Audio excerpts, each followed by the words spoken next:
There were big and small stone huts scattered across the valley, and in the center of the valley was a square stone city. The city walls stood at more than 10 meters tall, and there was a stone temple within the stone city. On the way here, Irina had already altered the Beastmaster's memory. She erased the part where Amy kicked Clor off the eagle's back, and substituted it with a memory of Clor not returning to the tribe for a while because he had something on. That Beastmaster was just an ordinary orc, so doing such things for a magic caster of Irina's level was a piece of cake. Besides, it would save them a lot of trouble explaining things. Sir and ma'ams, the Fok tribe is right ahead. The sacred city in the center is where the chief and the nobles live. The ones living on the periphery are ordinary tribesmen, introduced the Beastmaster with a smile. As they got closer to the valley, he even lowered his voice as he said, "Those 2 stone columns are where the sacred beasts live. We must not be loud when we pass by in case we alarm the sacred beasts and cause them to attack us. The Fok tribe's sacred beasts are all very ferocious." Once they set their eyes on you, Meow, Ugly Duckling suddenly leapt out from Amy's embrace, and stood on the eagle's head as it let out a long meow. Just then, several pairs of eyes of different shapes and colors appeared in the caves on the 2 stone columns. Then, they started meowing together as though they were replying to their leader. "What's that?" The orcs on the ground all looked up when they heard the noise, and their gazes landed on the orange cat standing on the eagle's head. As the setting sun cast its golden rays on the cat, it looked as though it had a golden layer over its coat, making it even more eye-catching. On top of that, the meowing coming from the 2 stone columns made the cat appear even more mighty. "Could this be the one in a million, golden legend, the heavenly beast?" an old orc called out agitatedly. He bent his knees and knelt on the ground. "It's the heavenly beast." The orcs all started kneeling on the ground as they looked up at Ugly Duckling, which was standing on the eagle's head, passionately. Mag looked at the orcs kneeling on the ground, and mumbled to himself, "See, could this be the cat-slave phenomenon of the alternate world? It's true, there are no tigers in the mountains, and the orange cat calls the shots. Those animals coined as sacred beasts were just feline animals of various types and species hiding in the caves. There were indeed very ferocious felines among them. Why are these orcs so agitated seeing a duck that's a little plump?" Amy looked down with bewilderment. It was the first time she saw Ugly Duckling so popular. "That's because we have been taught to look at the big picture," Mag said with a smile. Meow. Ugly Duckling meowed at Amy proudly as though it was trying to boast about its popularity. "Ugly Duckling, stop boasting. Look, the little eagle's head is already swaying because you're standing there. Its neck is going to break because of you," Amy said with contempt. The giant eagle's head was swaying a little unnaturally for some reason. It might be due to the shock, or because it just couldn't handle the weight. "Meow." Ugly Duckling let out a cry of grievance before going down from the eagle's head and returning to Amy, albeit unwillingly. It rubbed its head against her calf, and then lay by her feet. "You must be an extraordinary person to have the heavenly beast's trust and love." The Beastmaster quickly started boot-licking Amy. Ugly Duckling's meow caused quite a commotion at the Fok tribe. Most of the orcs came out upon hearing news about the heavenly beast to take a look. However, the giant eagle landed right in the city center after gliding through the sky. "Mr. Mag, ladies, this is the end of the journey. Thank you for riding with us. Remember to bring your luggage down. We welcome you to ride with us again," the Beastmaster told everyone with a smile as he stood beside the laying giant eagle. "Thank you." Mag nodded slightly. He led the group down, and a big orc led a group of orcs towards them from not far away. Based on the information Mag got beforehand, this orc was Jeremy, Gary's trusted aide and a 9th-tier orc. On the day of the rebellion, he was the one who opened the inner city gates for the rebel army. This orc was one of the top few on Mag's to-kill list. However, he was the one who allowed the people from the Grey Temple to come over openly. Jeremy looked at Mag, who was walking in front, before looking past him, at the ladies from Mamie restaurant. His eyes lit up, and he gave a perverted smile. He glanced over everyone before frowning, and loudly saying, "Where's Clore? Why don't I see him?" Lord Clore had some personal matters to handle, so he stayed back in Chaos City. He said he would come back a little later, and told me to bring Mr. Mag and the rest over first. The Beastmaster quickly answered with his head hanging low, afraid to look at Jeremy. That rascal! How dares he be so sloppy with the mission I gave him? You! Go get him to come back immediately! Jeremy shouted coldly. Yes, that Beastmaster quickly hopped onto the giant eagle and rode off. Jeremy looked back at Mag and sized him up. He looked just like an ordinary human. Jeremy asked, "You're Mag from Chaos City?" "Yes. I am Mag. I was invited to prepare the banquet for the coronation ceremony of the Fok tribe's new chief," Mag said calmly. "Do you really cook that well? So well that the king of the Roth Empire had nothing but praises for you." Jeremy looked at Mag with doubt. He was just a normal human, and even looked very young. Could he really cook up a feast? He didn't have praises for me. Mag looked at Jeremy with a smile, and said, "Because the king of the Roth Empire was so busy eating he had no time to praise me." Jeremy's lips twitched. This fellow is so shameless when it comes to self-praise. Alright. This banquet is very important. As long as the chief is satisfied, you won't need to worry about the pay. Jeremy looked at Mag and walked 2 steps closer to him. He lowered his voice, and said, "But if you ruin it, you will know what it means to live a life worse than death." Chapter 1527. That's the symbol of nobility. Yes. That orc nodded and watched Jeremy leave before turning back to say to Mag and the rest, "Follow me." Mag nodded slightly, held Amy's hand, and brought everyone along. If one would describe the valley outside the city as a litter of orc tribes, the inner city would be a small yet bustling city. The ground was paved with flat black stone. The street, which was around 10 meters wide, had black buildings lined neatly on both its sides, forming a stone temple that stood tall, with scriptures and cat-like statues everywhere. "This really is a tribe full of cat slaves," Mag lamented to himself after looking around. He swept a glance at the right hand of the orc walking in front. As the orc walked, Mag could see a blackened hemp rope on his wrist as his hand swung. Mag raised his brow, and retracted his gaze naturally. The coronation ceremony was the most prestigious event of the entire tribe. There were orcs decorating the streets everywhere, bringing up the festivity there. Mag and the gang attracted quite a lot of attention, especially the beautiful ladies, who attracted it even more. "This is the chef in charge of tomorrow night's banquet. All of you better be more respectful," the orc walking in front said sternly, making the other orcs with a nasty grin back off. When they heard that these people had to do with the banquet, the orcs immediately backed away embarrassedly. None of them dared to ruin the chief's joyous event, because that might cost them their head. "These people have cat ears." Amy looked around curiously, and softly said, "Big Sister Connie's pink ears look way better than theirs." "That's the symbol of nobility," Mag said softly with a smile.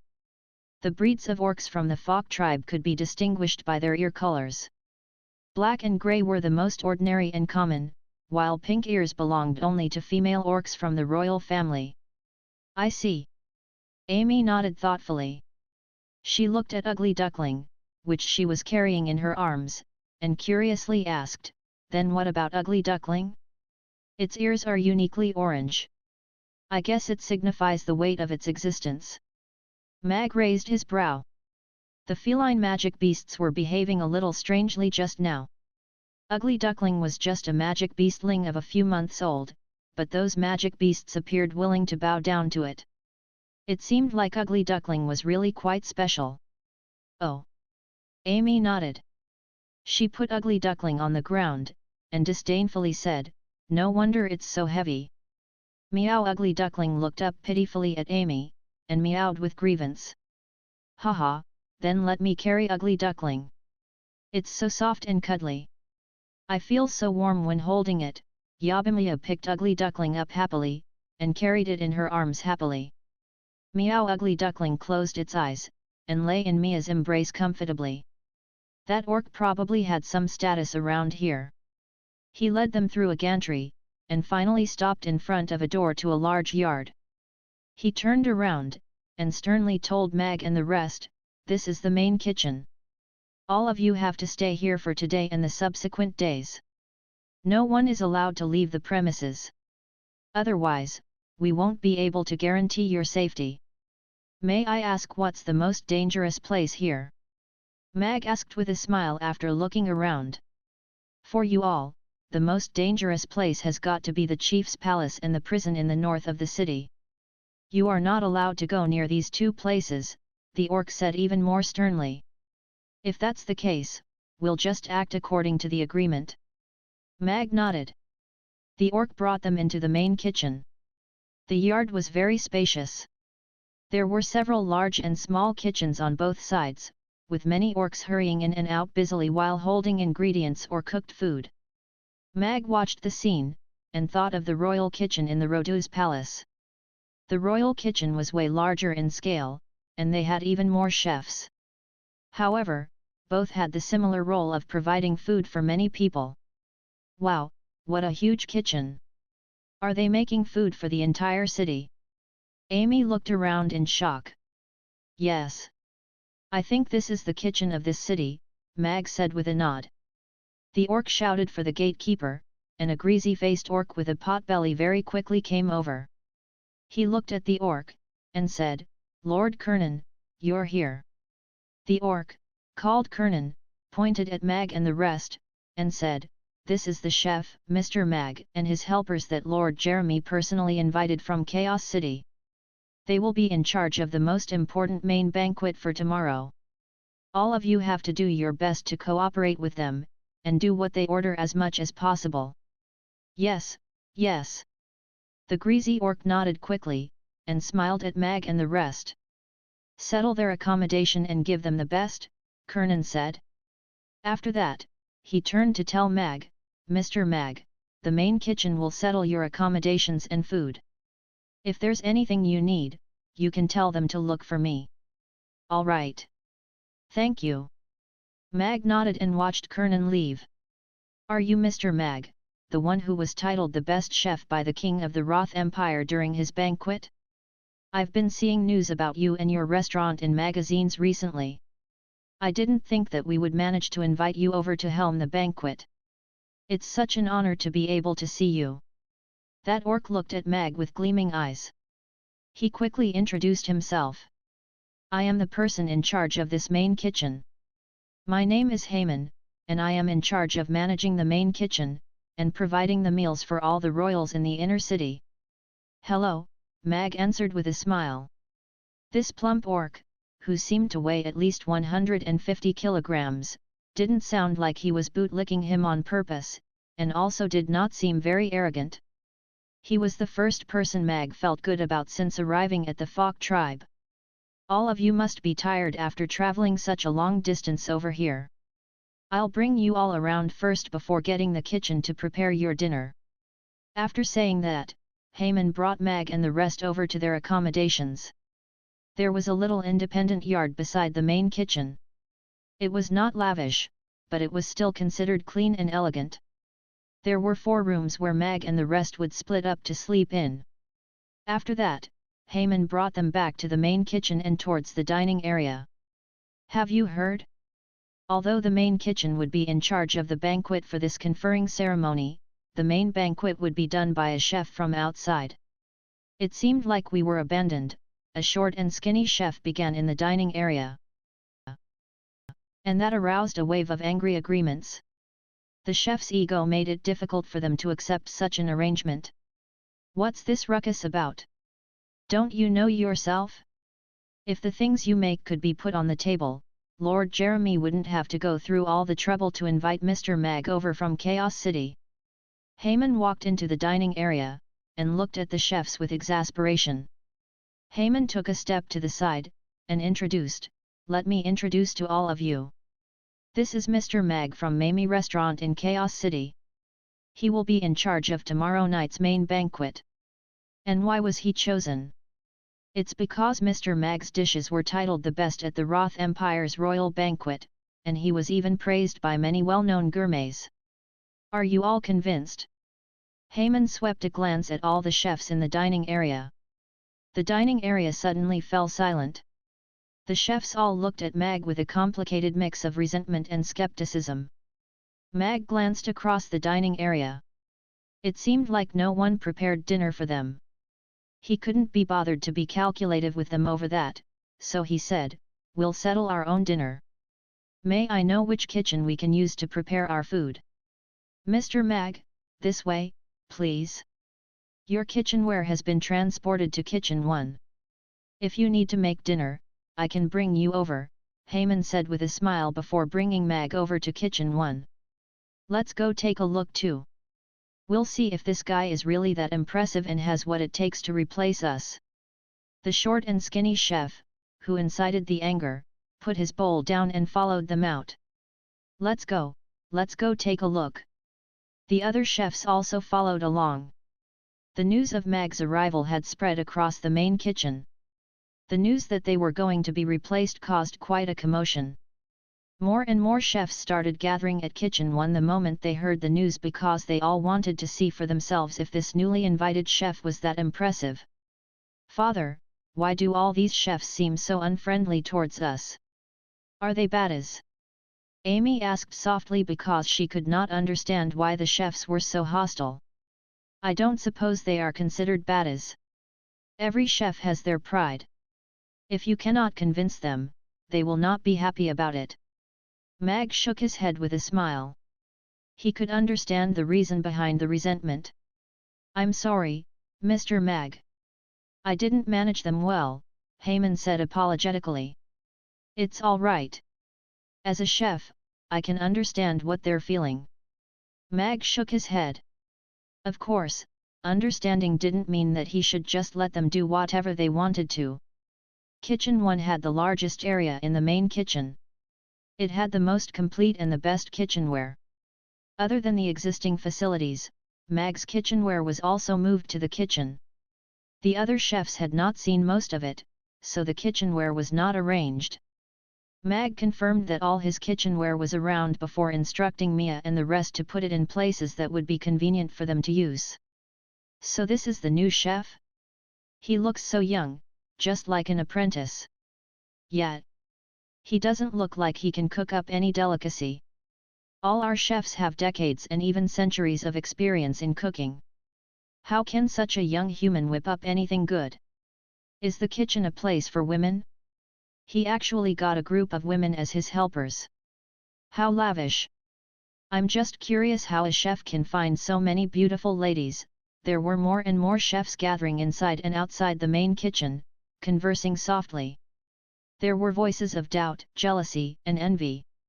Mag ignored the noise calmly, and asked Amy, "What do you want for dinner, little Amy?"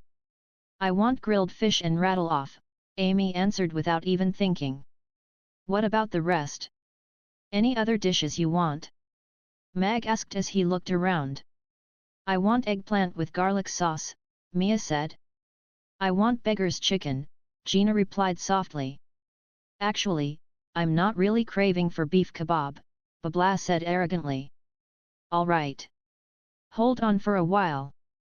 I'll make dinner," Mag said with a smile. He took out the ingredients from the fridge, and got started. The chefs started to quiet down as they watched Mag. Mag started by preparing the ingredients. He washed, cleaned, and cut them in a series of smooth actions. Although he was cooking alone, he was highly efficient, and was not flustered. That made the other chefs start to see him in a new light. Efficiency was important in the main kitchen. The different chefs were in charge of the different parts of the cooking process. Although those were all very basic work, it was from the details that one could tell how strong a chef's basics were. The fish was sliced into even slices of identical sizes, and the preparation of the side dishes made the chefs in charge of cutting ingredients shut up. Firas stayed back in Chaos City, while Camilla was not involved in the mission, so Mag could only do the cutting and chopping himself. Mag first put the red braised pork into a pot to stew before putting the cleaned fish into the oven to grill.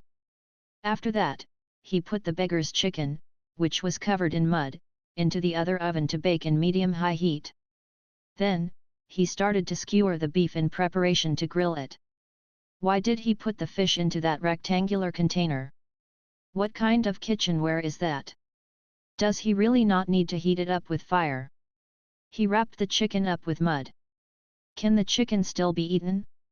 It doesn't look clean. How can the food we serve to our distinguished guests be so dirty?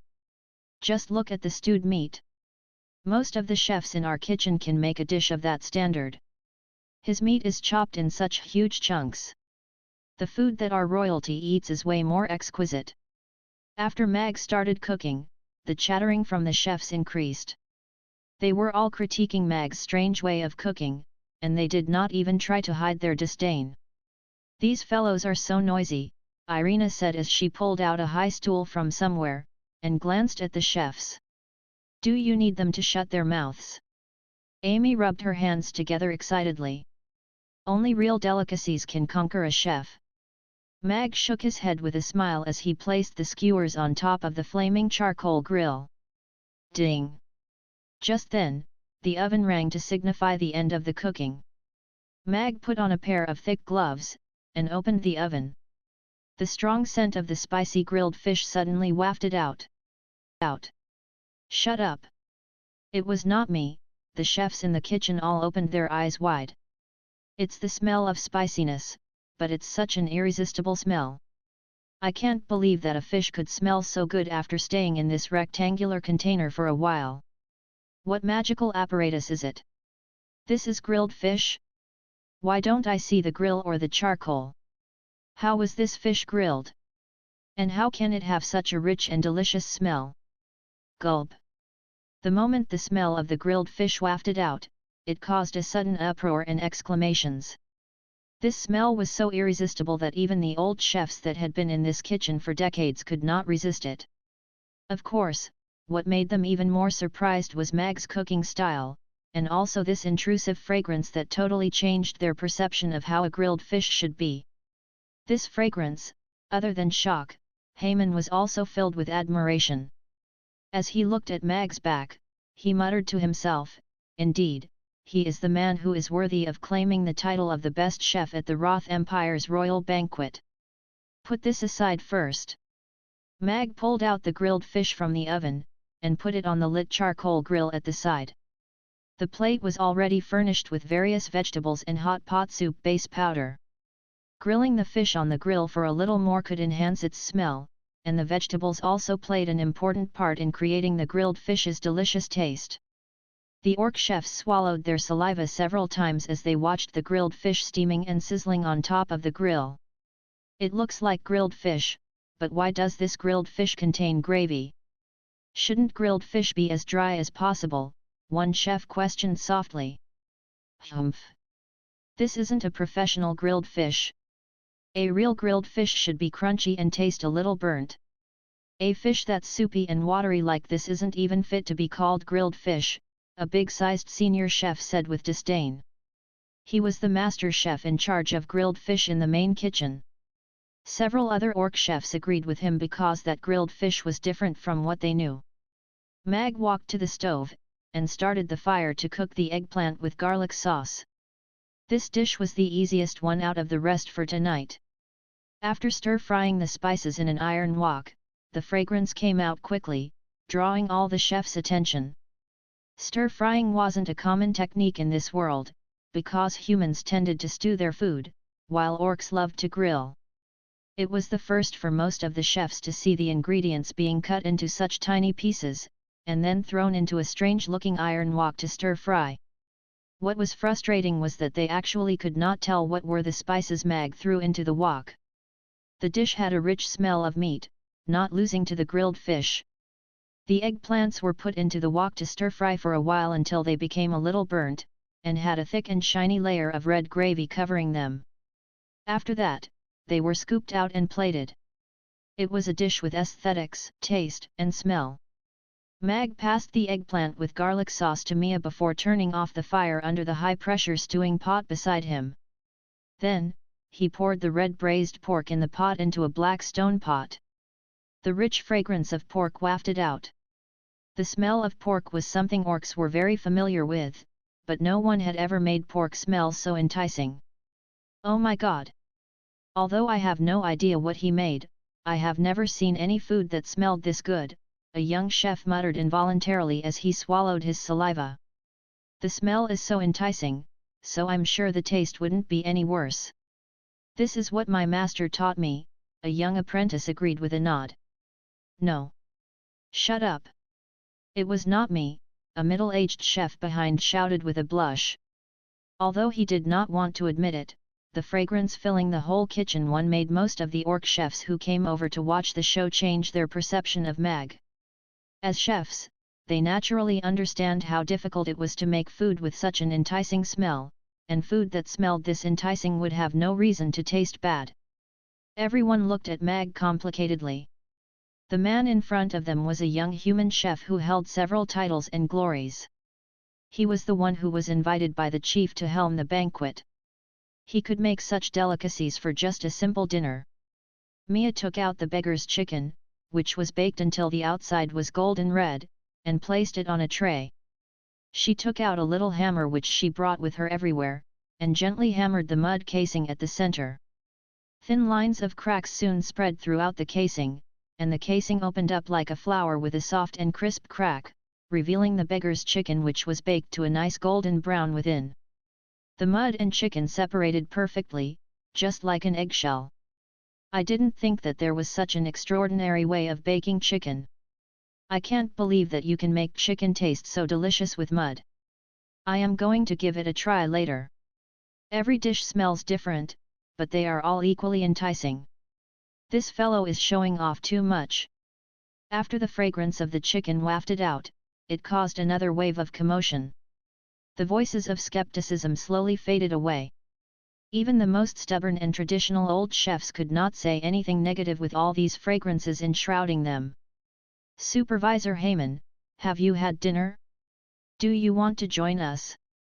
Mag asked with a smile as he looked at Heyman, who was secretly swallowing his saliva at the side. I was too busy today. I just realized that I haven't had din burp. Heyman covered his mouth and laughed awkwardly. I haven't had dinner. I'm so hungry I burped. If Mr. Mag and the other ladies don't mind, I will be thick-skinned and have just a little. Uncle Crayman, you must mean what you say. You said you were going to have just a little, so it's just a little. Don't eat too much. Otherwise, we're all going to go hungry, Amy said seriously as she looked at Heyman with a slightly worried look. I'm Heyman, not Crayman, Heyman corrected Amy with a laugh. He had long heard of this adorable little mistress who appeared harmless. She was the precious disciple of both the Lord of Ice and the Lord of Fire, as well as a genius magic caster.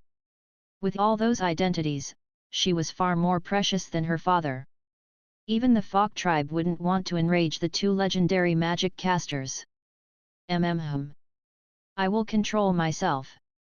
Heyman nodded seriously. He actually had his dinner, but the smell was so enticing. Besides, he would never get the chance to try Mag's culinary skills without leaving the Fok tribe, so he would never let such an opportunity slip even if he only could have one mouthful of each dish. There was a set of tables and chairs in Kitchen 1, and Mag could not be bothered to bring the food out to the dining area, so they made do with eating in the kitchen. The group sat around the table, and Heyman got someone to pass him a little stool as he sat cautiously at the corner of the table. Let's eat. Mag picked up his bowl, and ate a mouthful of piping hot rice first. He felt the soft rice become sweeter in his mouth as he chewed, and that made him happy. This grilled fish, Heyman picked up his chopsticks. He had set his eyes on the grilled fish. The other chefs all looked at Heyman. It already looked and smelled good. As for the taste, they would only know after Heyman tried it. The kind that's a little older entering the main kitchen was akin to going to jail. Unless you died or lost the chief's favor, there was no going out. Haman had been trying to innovate and create new dishes to come up with new flavors to satisfy the chief and nobility's taste buds so that they did not get tired of the food. All the well-known chefs in the Folk tribe were in the main kitchen. In addition, Haman even searched around the other tribes in the Twilight Forest for chefs. However, because the tribes were all close by, the dishes that these chefs made were similar. Therefore, Haman turned to the gourmet magazine and the trends in the culinary world for inspiration. Mamie Restaurant was no doubt the one all gourmet magazines vied over to feature in their series. Whether it was the eggplant with garlic sauce that revived the vegetarianism trend, or the red braised pork that made a hit in Mediterranean, Mamie Restaurant had already shown its prowess in the culinary world. Moreover, it had even attracted a group of gourmets to plan or make their way to the restaurant. Mag's creative way of cooking could make one look forward to the dish's taste with just the description of the dish. There were rarely any chefs in this world that could achieve that. Besides, Haman even heard that the legend of the culinary world, the invincible god of cookery, Harris, lost to Mag from Mamie Restaurant just a few days ago, and even became his disciple according to their agreement. That really shocked Haman. It was important to note that Haman's idol had always been Harris. The one who had always been leading the trend and conquering peaks actually fell in defeat at Chaos City. It was something the world did not expect. The man who caused all this was sitting right in front of Haman right now. He made a table full of food, and even invited him to join. To be honest, other than feeling a little agitated, Haman also felt slightly nervous. When he brought a piece of the fragrant fish in front of him, he could see the slightly charred fish skin and the soft meat. Haman watched it for a while as though he was looking at a rare treasure. It was difficult, even for the best grilled fish chef, to create two entirely different textures separated just by a thin layer of fish skin. It really displayed a shocking level of skill and heat control.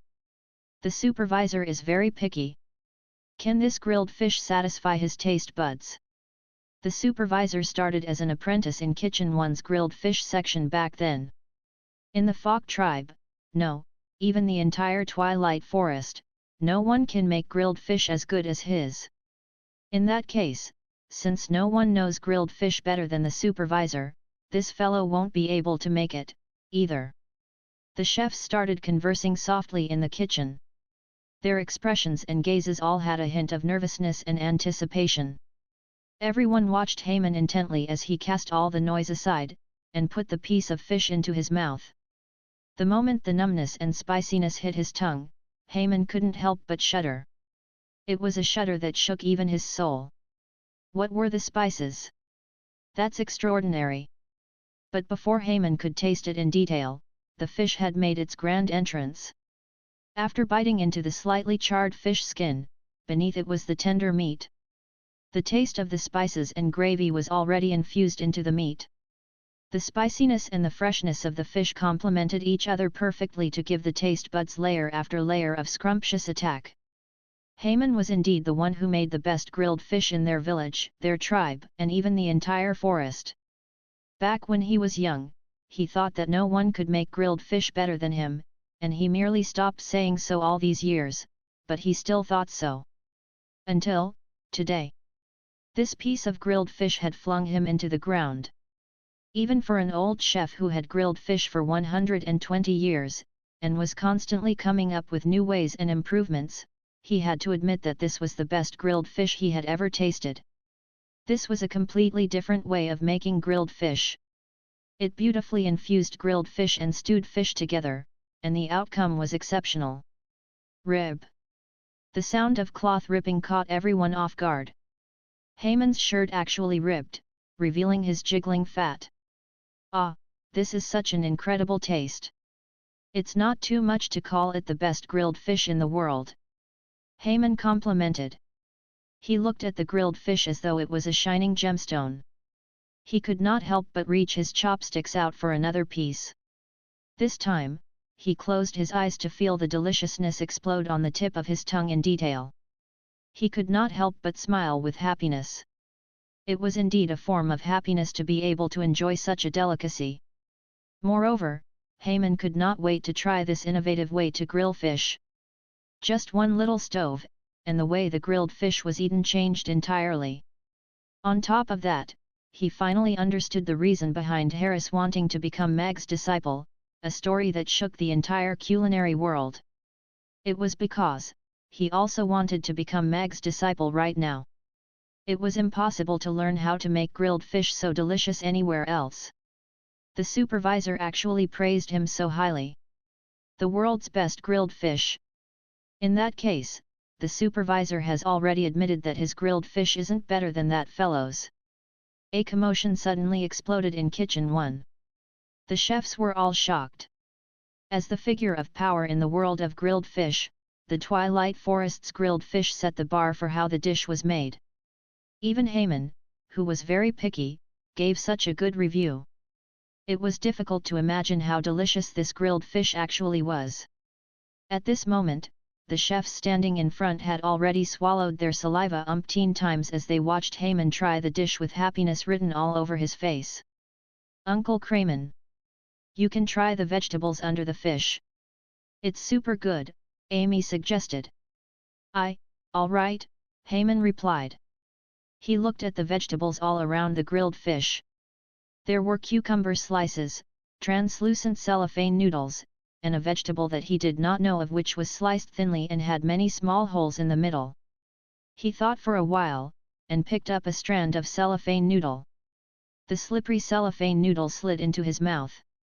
It was submerged in the gravy, so the chewy cellophane noodle became exceptionally delicious as well. Spicy and refreshing with a lingering fragrance in his mouth. Haman tried very hard to control his hand. He put his chopsticks down and stood up, looking at Mag, and saying, "Mr. Mag, I really admire your culinary skills. It is really the best choice to have you in charge of the banquet." "Thank you," Mag said humbly. "I still have a question. I don't know if I should ask you." "Please do." "May I ask, do you still take in disciples?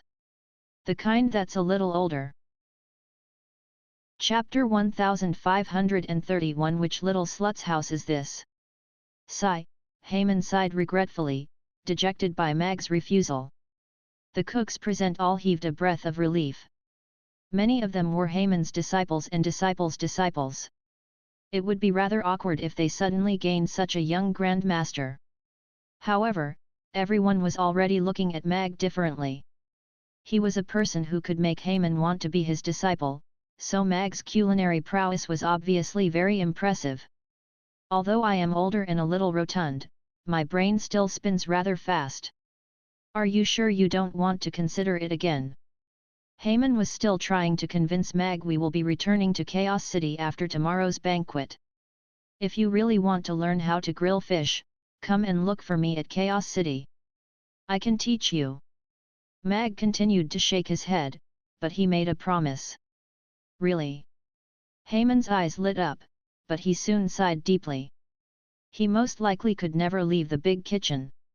He wouldn't be able to go and look for Mag to learn how to grill fish even if he wanted to. "Since that is the case, all of you please enjoy your meal, and we shan't bother you any longer."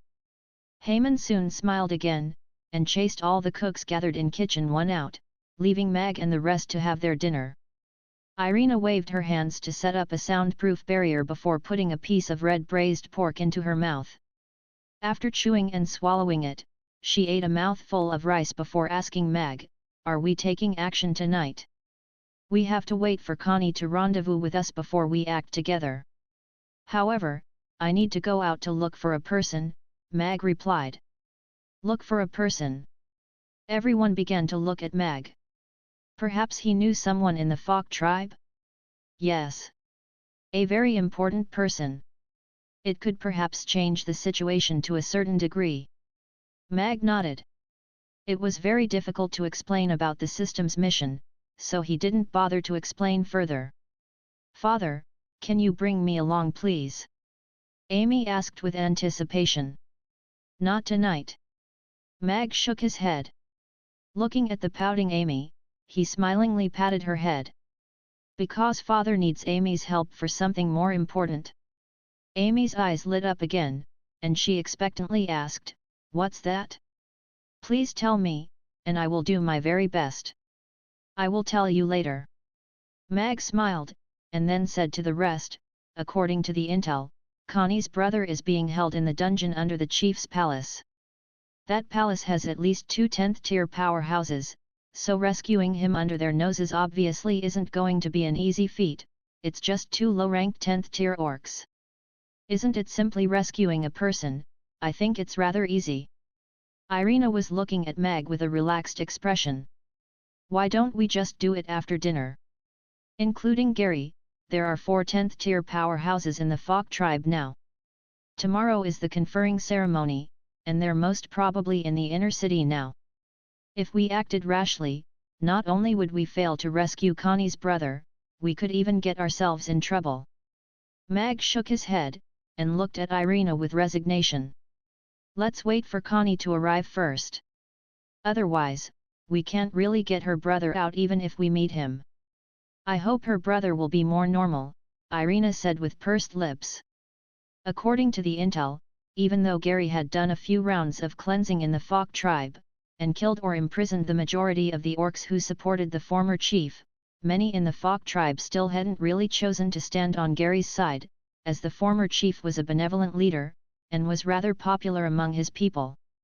With Irina present, it wasn't difficult to kill Gary.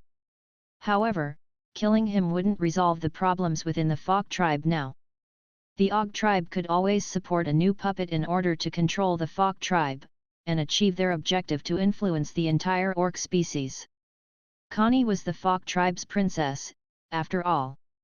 Only when she and her brother could regain control of the Fok tribe and get it out of the Og tribe's grasp could they take their stand with the anti-war faction. Camilla suddenly appeared at the dining table, sat down, and said to Mag, I can be responsible for scouting the way in and sneaking in. The night is my face veil. You're more trustworthy than that assassin without a sense of direction, Mag agreed with Camilla. The Grey Temple's intel didn't tell him exactly where Connie's brother was held. It only roughly deduced that he was in the prison and secret cells underneath the chief's palace. Before they started with the rescue mission, it was indeed necessary to have a deeper understanding of the area. Then, what do we need to do? Mia asked. Babla, Elizabeth and the rest were also looking at Mag. You all just have to have a good rest tonight. We have to appear professional so we won't arouse suspicion easily. Mag smiled. The more people were involved, the easier their cover would get blown. After dinner, Mag spoke to Camilla alone for a while, and gave her a map that marked out a few of the possible locations so she could investigate them. Did Connie mark them out for you? Camilla gazed at Mag suspiciously, holding the map in her hands. No. I'd spent some money to buy a little intel, but I'm not sure about its accuracy. Mag shook his head. Camilla left with the map, and Mag also brought the ladies back to the small courtyard that they were assigned to after cleaning up the kitchen. From the moment they arrived in the inner city, Mag could sense a spiritual power spying on them. Its power was about 5th tier or 6th tier. It wasn't very powerful, but it was ample enough to spy on them. Irina looked toward the spiritual sense with furrowed eyebrows, and said, Do we need to erase it? There's no need to. Let him watch, he's a blind man after all. Mag shook his head with a smile, and closed the courtyard's door. The night was getting late. A black shadow darted out of the tall wall of the small courtyard, and disappeared into the night in the blink of an eye. Approximately 3 minutes later, Mag appeared beyond the city. He swiftly hid within the shadows of the buildings and moved quickly. He soon arrived at an alley whose ground was fully laid with pebbles. It should be here, right? Mag walked into the alley, and he smelled a rich alcoholic aroma in no time. It was the scent of rum. Following the scent, Mag came to a rather spacious yard. He could even smell the rich alcoholic aroma beyond the courtyard's walls. It was an aroma that made people feel happy, the aroma of rum. Mag lifted his hand up as he prepared to knock on the door. Which little slut's house is this? Irina, who suddenly appeared on the courtyard's wall, asked him smilingly. Mag looked up at Irina as he shrugged, and innocently said, "A master brewers. I would like to learn how to make rum from him."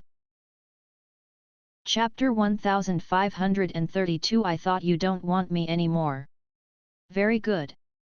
Then, I will watch you learn. Irina nodded and gestured at Mag to knock on the door. What is she doing? Perhaps there's something unusual in this courtyard? Mag couldn't help feeling suspicious after seeing Irina's behavior. Following the secret signal given to him by the Grey Temple, he made 3 long, 1 short, 2 long, and 1 short knocks on the door. Haha, you even have a secret signal. Irina smirked coldly. It's an occupational hazard, occupational hazard. Actually, it's my first time here too. Mag smiled awkwardly as he had forgotten the details. Mag took 2 steps back and waited for the movement in the yard. He wondered if this old Sim was like many other elderlies who slept early or a drunkard. That would rather be troublesome. The system's mission was very crucial. Additionally, Mag wanted to acquire some information from old Sim. Even though he had already obtained a great deal of intel from the Grey Temple, including a secret missive he received before he left the house in the morning, it would naturally be the best if he had someone on the ground to lead him. It could save him a lot of time needed to verify the information. Mag waited for a while before he prepared to knock again. Right then, the yard's door opened suddenly. A fragrant figure dashed out from the yard, and then hugged Mag. You finally came. I thought you don't want me anymore, a coy and aggrieved voice said as if she was an abandoned woman. What is the situation now? Mag didn't know if that hug was too warm and soft, or he was startled by the sudden words, but he was stunned for 3 whole seconds. After hearing a vague murderous sneering, he quickly regained his wits, pushed the hands that were entangled around him off, and took 2 steps back. Miss, have you got the wrong person? Mag swiftly said after throwing a glance at Irina standing on the wall. Although she looked calm, her eyes were already full of killing intent. With the light from the lantern hanging by the door, he saw the looks of the maiden that dashed out clearly. It was a tall and voluptuous maiden in a dark green long dress. Her chestnut hair was tied into a ponytail and casually flicked over her left shoulder. She had snowy white skin and a delicate face. Her glowing purple eyes were staring at Mag as if she was a little wife gazing upon her husband she had not seen for a long time. Mag was certain that he didn't know this beautiful maiden, and he couldn't find any information about her in his memory. Hence, the only possibility was this maiden had recognized the wrong person. Mag's face turned dark completely. What the heck is this? He really came here to learn how to brew rum. Due to his tight schedule, he could only come here at this time. And then a maiden came out, and threw herself at him when he knocked on the door. It was fine if Irina wasn't present. A simple explanation would solve the issue. But now, wasn't this a show about a wife catching her husband having a rendezvous with his mistress in the middle of the night? There would be no way for him to clear his name now. Mag felt that the sword was already hanging above his head. It would only take a slight move, and he would be dead. However, this was the rendezvous location given to him by the Grey Temple. Perhaps this maiden was related to old Sim? Got the wrong person? How could that be?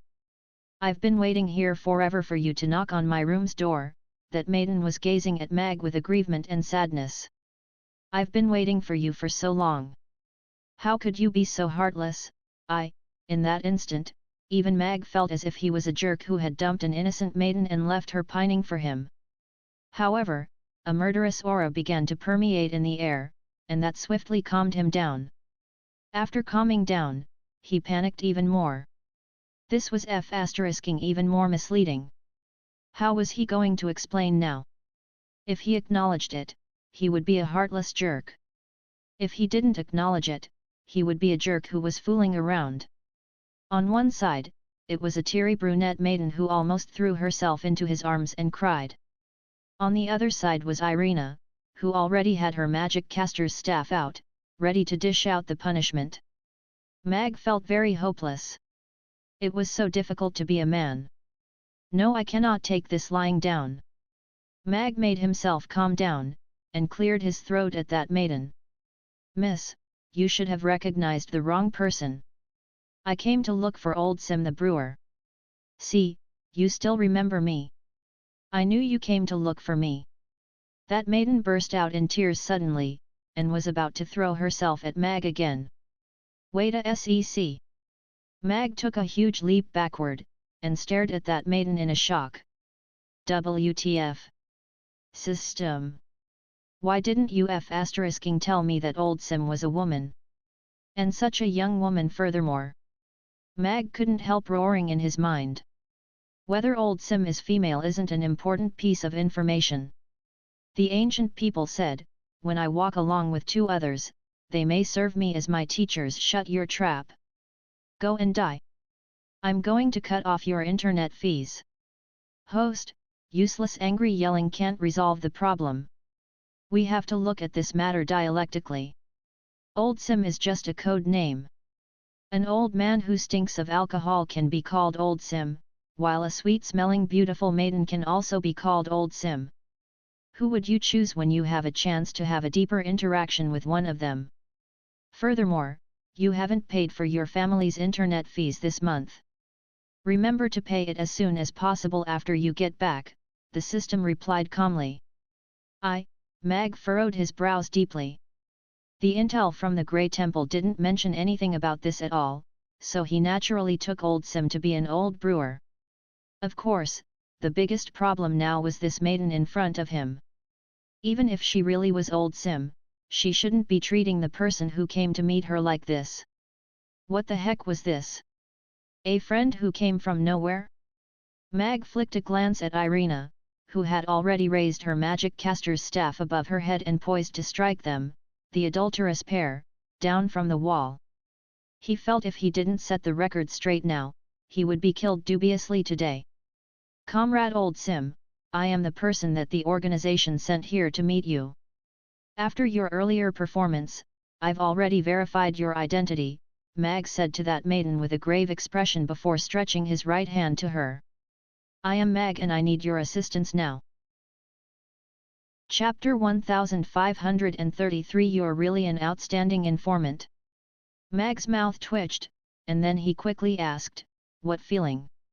The feeling of finding the organization, that maiden replied with conviction. Yes. Welcome back. Mag heaved a breath of relief. That's right. That's the right way to conduct a conversation. And, the feeling of man. That maiden revealed an impish smile. Mag quickly retrieved his hand. He took out a Grey Temple amulet and passed it to her. He cleared his throat. Comrade Old Sim, this is my identity amulet. I wonder if you have received the organization's notice. Yes. I already received the organization's notice that told me to give you my full assistance. Old Sim took the amulet and had a closer look. She then looked up at Mag with befuddlement. Do you have any special request for any position? It's not that kind of position. Mag speechlessly retrieved his amulet, and resignedly said, there could be people watching us here. Let's go in first. Yes, yes, yes. Please come in. Old Sim nodded and stepped aside to let Mag go in. Mag looked up and nodded at Irina, using his gaze to show her that everything was under his control, and he would explain to her later before he entered the courtyard. After entering, the aroma of alcohol greeted his nose. The buildings on both sides of the yard should be wine cellars. There were some dresses and skirts hanging in the yard, and a cute swing was set in the corner. Feminine decorations and ornaments could be seen everywhere. Mag suddenly realized why Irina was making those comments. Indeed, it was already a miracle that she didn't kill him on the spot. Old Sim closed the door, dashed over to Mag, and expectantly asked, did the organization give me a special assignment? I've already waited 10 years for this day. I am willing to give up everything for the organization, including my life. Mag wasn't in a hurry to tell Old Sim the mission, and instead he doubtfully asked, Miss Old Sim, are you the best brewer in the Fok tribe?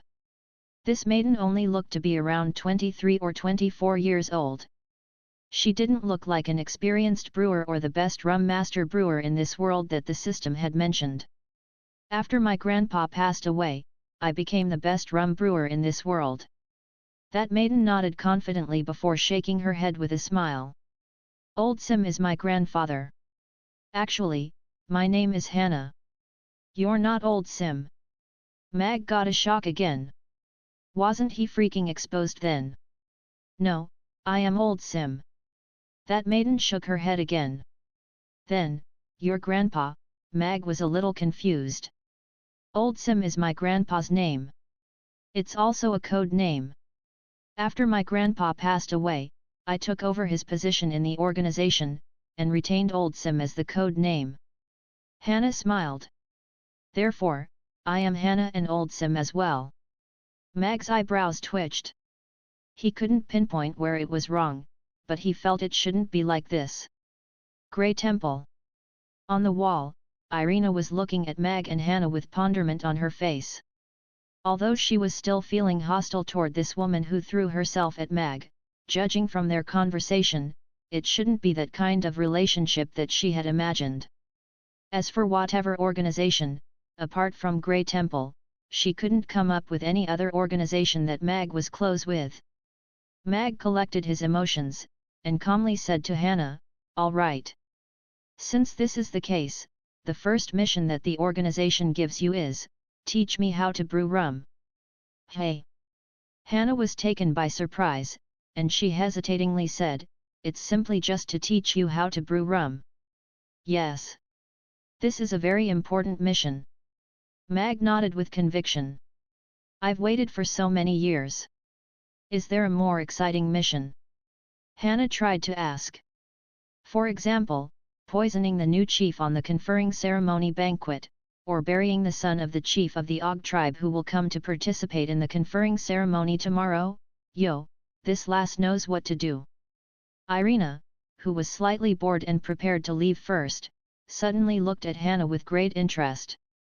That was how they should stir up trouble. Mag was slightly stunned to hear that.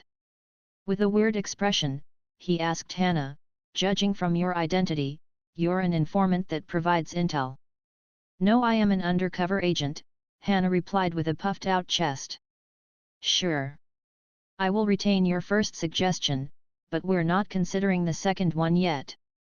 Mag nodded, and continued, "Besides that, another important objective for our current trip is to rescue the former chief's son who is imprisoned."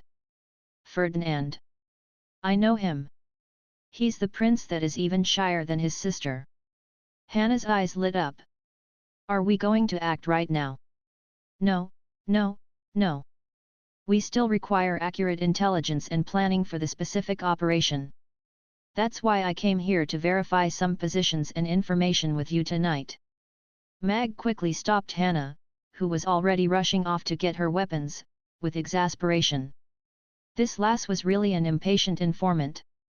It was fortunate that they'd never had to utilize her all these years. "I know where he is locked up." Hannah looked at Mag perplexedly. Mag retracted his hand that was grasping Hannah's sleeve awkwardly, and then stared at Hannah with befuddlement. "Do you really know where he is locked up?" "Yes. The people from the Fok tribe's inner city love to buy alcohol from me. This is also one of the methods that I obtain information with." Hannah nodded her head, and continued, "A head guard was drinking here, and I added a little of talkative water to his wine. Then, he told me where Ferdinand is locked up. If I remember correctly, he is in the dungeon underneath the northern city wall of the inner city." "He is locked up alone?" "The dungeon underneath the northern city wall." Mag frowned as he thought gravely for a while. The information that Grey Temple gave him didn't include that dungeon. "I have never heard about this dungeon before, either. However, that fellow yesterday was really a big mouth, so he told me the exact position." Hannah smiled. "You're really an outstanding informant." Mag already had no idea what else to say. "Then, should we act right now? I even have my camouflage clothes ready." I have been waiting for this day that the organization's orders arrived. Hannah already began to unbutton her collar. Wait. Mag stopped her immediately. Resigned, he said, although that fellow might have told the truth after he was drunk, we're not sure about the actual situation in that dungeon yet, including the interior's map, the guard's condition, the change of shifts, and the actual lock-up situation. If we acted recklessly, not only would we fail, we could also endanger ourselves. Sigh, what a disappointment. Hannah was deflated instantly. She frowned and pouted at Mag. Then, what else could I do? Chapter 1534. Are you a brewer with a pharmacist background? Stop, stop, stop. I am talking about the intel on Ferdinand and the dungeon that holds him. Mag held his forehead as he felt a headache. Oh. Hannah pondered seriously for a while before saying, Ferdinand is 23 years old this year. He looks rather adorable, and resembles his sister. He isn't as tall and bulky like normal orcs. He looks very lean, and has a pair of pinkish ears. Hannah swept her hair aside to reveal a pair of white beast ears underneath her hair as she perplexedly said, didn't they say only the royal females will have pinkish ears? See, even mine are white. His are actually pink. Mag nodded. This was basically in line with what he knew. He continued, what about the dungeon? The dungeon is situated right underneath the northern inner city wall. The entrance is at the 38th brick of the northern city wall. There are no guards on the exterior, but there are always 4 guards standing watch at all times inside. Apparently, this is a new secret dungeon that the new chief got his trusted subordinates to build on the night that he attacked the inner city. All those who are imprisoned there are the former chief's important relatives and loyal subordinates. Besides Ferdinand, his famously loving uncle and auntie are also held there, Hannah replied. Thank you very much for the information. Mag nodded. To obtain such difficult information in such minute detail showed that Hannah was indeed very talented as an informant. Then, when will we be taking action? Hannah still continued to ask relentlessly. We will send special people to investigate the actual situation. The specific rescue plan and time are still not boom.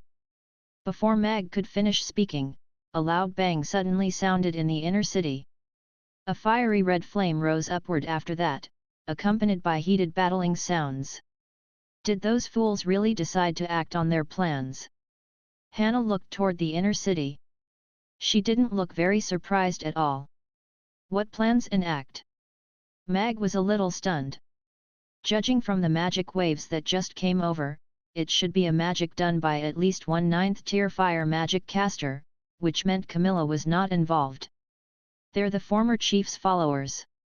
Although Gary has been eradicating the orcs that are loyal to the former chief, some of them still managed to go into hiding. Furthermore, Gary has already let out the news that Ferdinand will be executed at tomorrow's conferring ceremony, which will end all the hopes and expectations for the former chief's followers. Hence, these people decided to break Ferdinand out and rescue him the night before. Hannah shrugged. I heard about this 2 days ago from an old man. I didn't think they were serious. You should have mentioned such important information first. Mag frowned. Judging from the magic waves and battling sounds coming from the inner city, there should be quite a number of orcs taking part in this rescue mission. They most probably were the last batch of the former chief's loyal followers. I thought they were just talking about it casually. I didn't expect they would create such a big hoo-ha, Hannah said innocently. Mag looked toward the inner city, and thought hard with furrowed brows before turning around to ask Hannah, are you providing the spirits and wines for tomorrow's banquet? Yes. The spirits and wines specially supplied for the banquet are already prepared in the warehouse. Someone will be here to get them tomorrow morning. Hannah nodded. Is there a way to make the people who drink your alcohol get drunk easier or lower their power? After thinking for a while, Hannah answered, if you want them to get drunk faster, I could add in a little confounding drug. While adding to the texture of the alcohol, it would get a normal person drunk with just 1 cup at the same time. Even a 10th tier magic caster can't drink more than 5 cups of it. As for a potion that will lower one's power, among the few potions that I have researched and came up with currently, only the magical activity lowering drug can lower a magic caster's power obviously. However, it doesn't affect the orcs who depend on their strength. Are you a brewer with a pharmacist background? Mag looked at Hannah with suspicion. Talkative water, a confounding drug, magical activity lowering drug. Were these things that a brewer should know? I researched and came up with all these things when I was bored while brewing the spirits and wines. After all, brewing is really very boring after a while. Hannah shrugged. In this case, add in a little of confounding drug into all the spirits and wines for the banquet, and add in a little of magical activity lowering drug for the spirits and wines intended for the main table, Mag instructed Hannah. He flicked a glance toward the inner city before saying, we will postpone the mission of learning how to brew rum. I have to go and check out the situation in the inner city now. It only takes me 10 minutes to add in the drugs.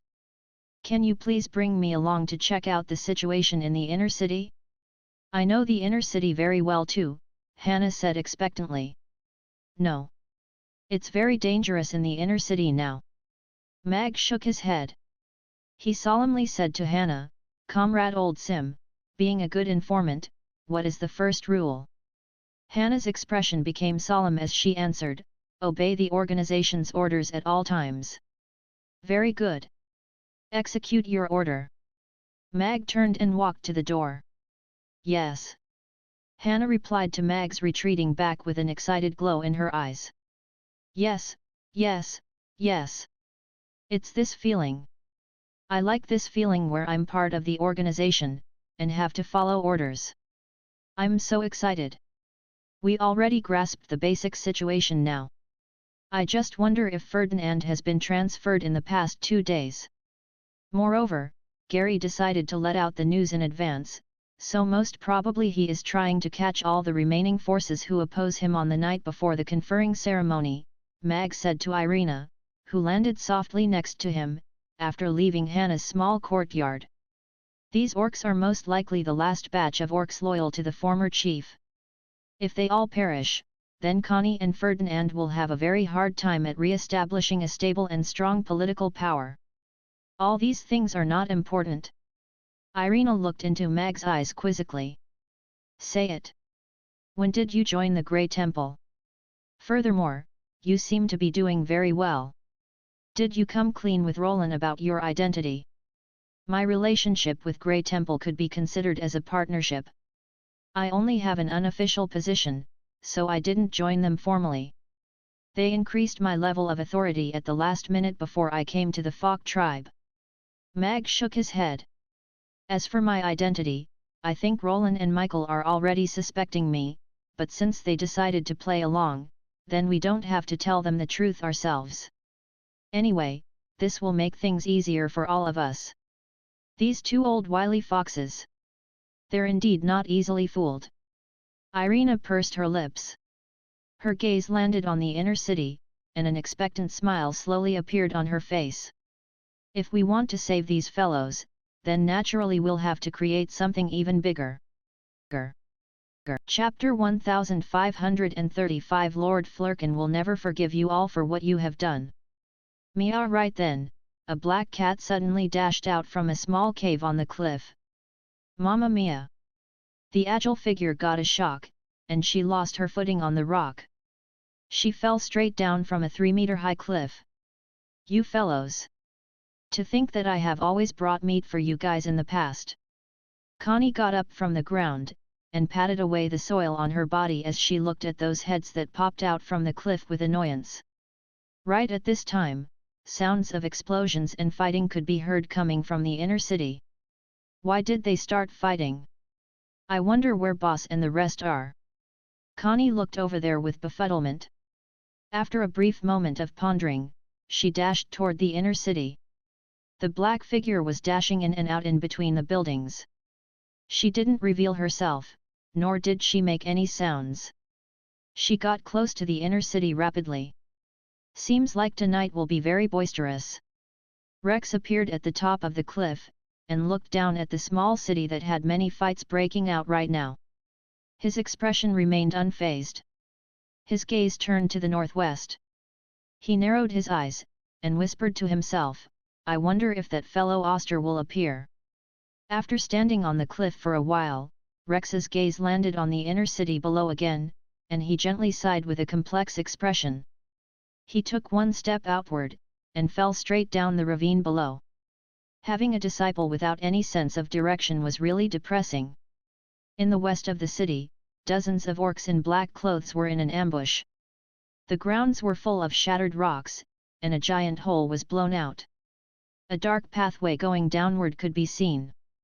An orc used all his force to bump away a giant rhinoceros, and addressed a tall and lanky orc, who was performing fire magic continuously while he stood among the shattered rocks, as he said, Lord Durward, we couldn't find young Master Ferdinand. We might have been tricked.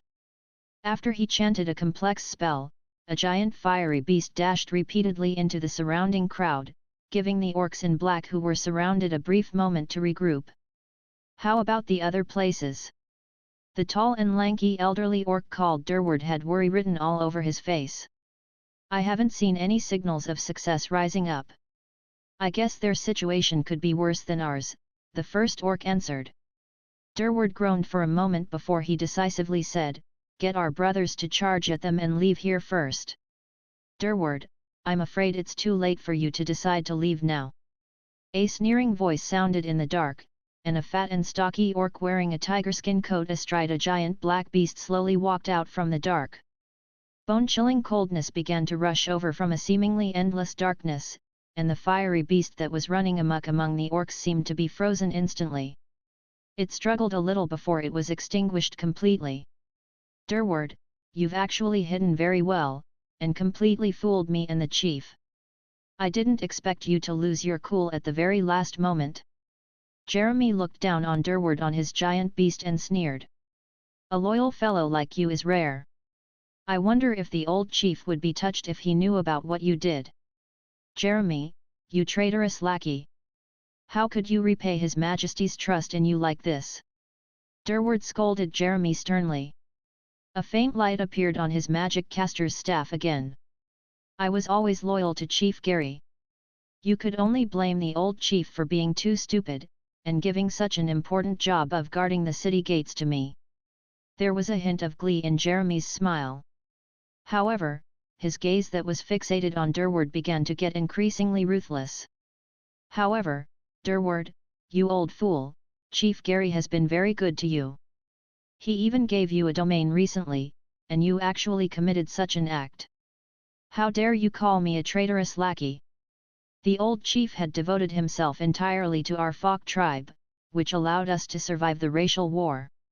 He even made the Fok tribe become the second biggest orc tribe. Gary is nice to me, but my morals cannot accept what he has done. Only young Master Ferdinand can inherit the chief's position. Gary is the king slayer, and death is his only end. And it would forever be nailed to the pillar of shame.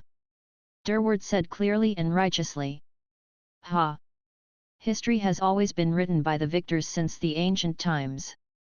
Only you losers will be nailed to the pillar of shame. Jeremy smirked, and raised his black magic caster's staff at Durward.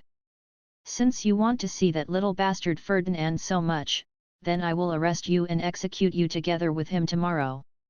Although you're called the top powerhouse just below the 10th tier in our tribe, if you think you can manhandle me easily, you have thought too little of me.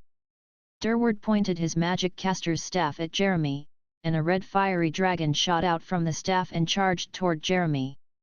Ice barrier. Jeremy pointed the magic caster's staff at the giant dragon, and layers of ice barriers like mirrors stacked up in front of that dragon. Bang, bang, bang.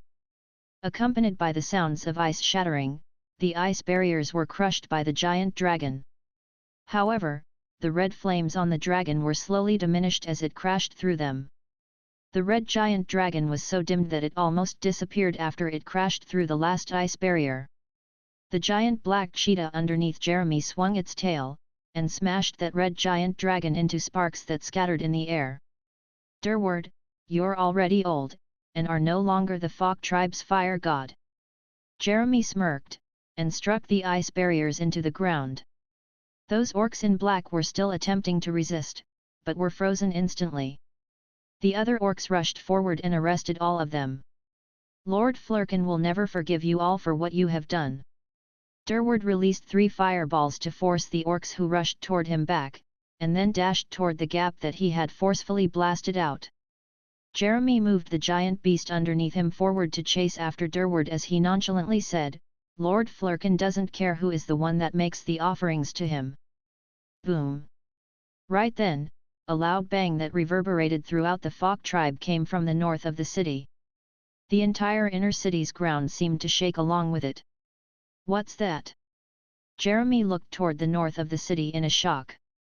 Could there be an even stronger existence that took part in this disturbance? What a terrifying commotion! All the orcs were shocked too.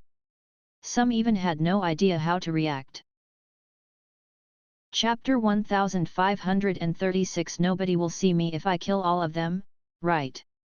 He guessed only a few people, besides the dead, knew that Irina's close combat ability was so scary. "I wanted to kick you too gently like this when I saw that woman throw herself at you earlier tonight." Irina turned around and smiled at Mag. "I had a mission, so I had no choice, either," Mag lamented lightly as he felt his calves tremble. Who could withstand a gentle kick like this? "However, we're just going to enter the city, there is no need to demolish the city walls, right?" Mag quickly diverted the topic. "Didn't you say you wanted to help little Connie keep some useful fellows? They were most likely entangled in an ambush or a melee right now. If we don't create something big, they won't be able to get away," Irina replied in a matter-of-fact tone. "That's right too." Mag pondered for a moment. Diverting attention, Irina had gotten the crux of the military strategy that he taught her. "Since the wall has already fallen, why don't we just go and check if Ferdinand is really imprisoned in that secret dungeon?" Mag asked Irina. "Are you confident that we can leave before their people arrive?" "I have sent up a fixed teleportation portal on the cliff earlier. As long as I want to leave, nobody is able to stop me," Irina replied confidently. "All right. Let's go and take a look." Mag nodded and took out a black square cloth. He covered his face, and only showed his eyes. "Don't you need to cover yourself a little?" Mag looked at Irina, who had already reverted to her own looks. "Nobody will see me if I kill all of them, right?" Irina looked at Mag, who had covered himself up completely, with befuddlement. Mag was actually lost for words. The north of the city. At the top of the majestic palace tower, Gary was looking toward the north of the city with furrowed brows. Not many in the Folk tribe were capable of making such a big hoo-ha. One was next to him right now, and the other 2 were also in the inner city now. He had their support and help when he started the rebellion and slew the king. They wouldn't do this on the night before the conferring ceremony. An orc in golden armor standing 3 steps behind him asked, "Chief, do you need me to go and take a look?" "Go, Basil. See who is the one that dared to come to our Folk tribe to make trouble. Twist his head off and bring it back to me." Gary smirked. "Yes."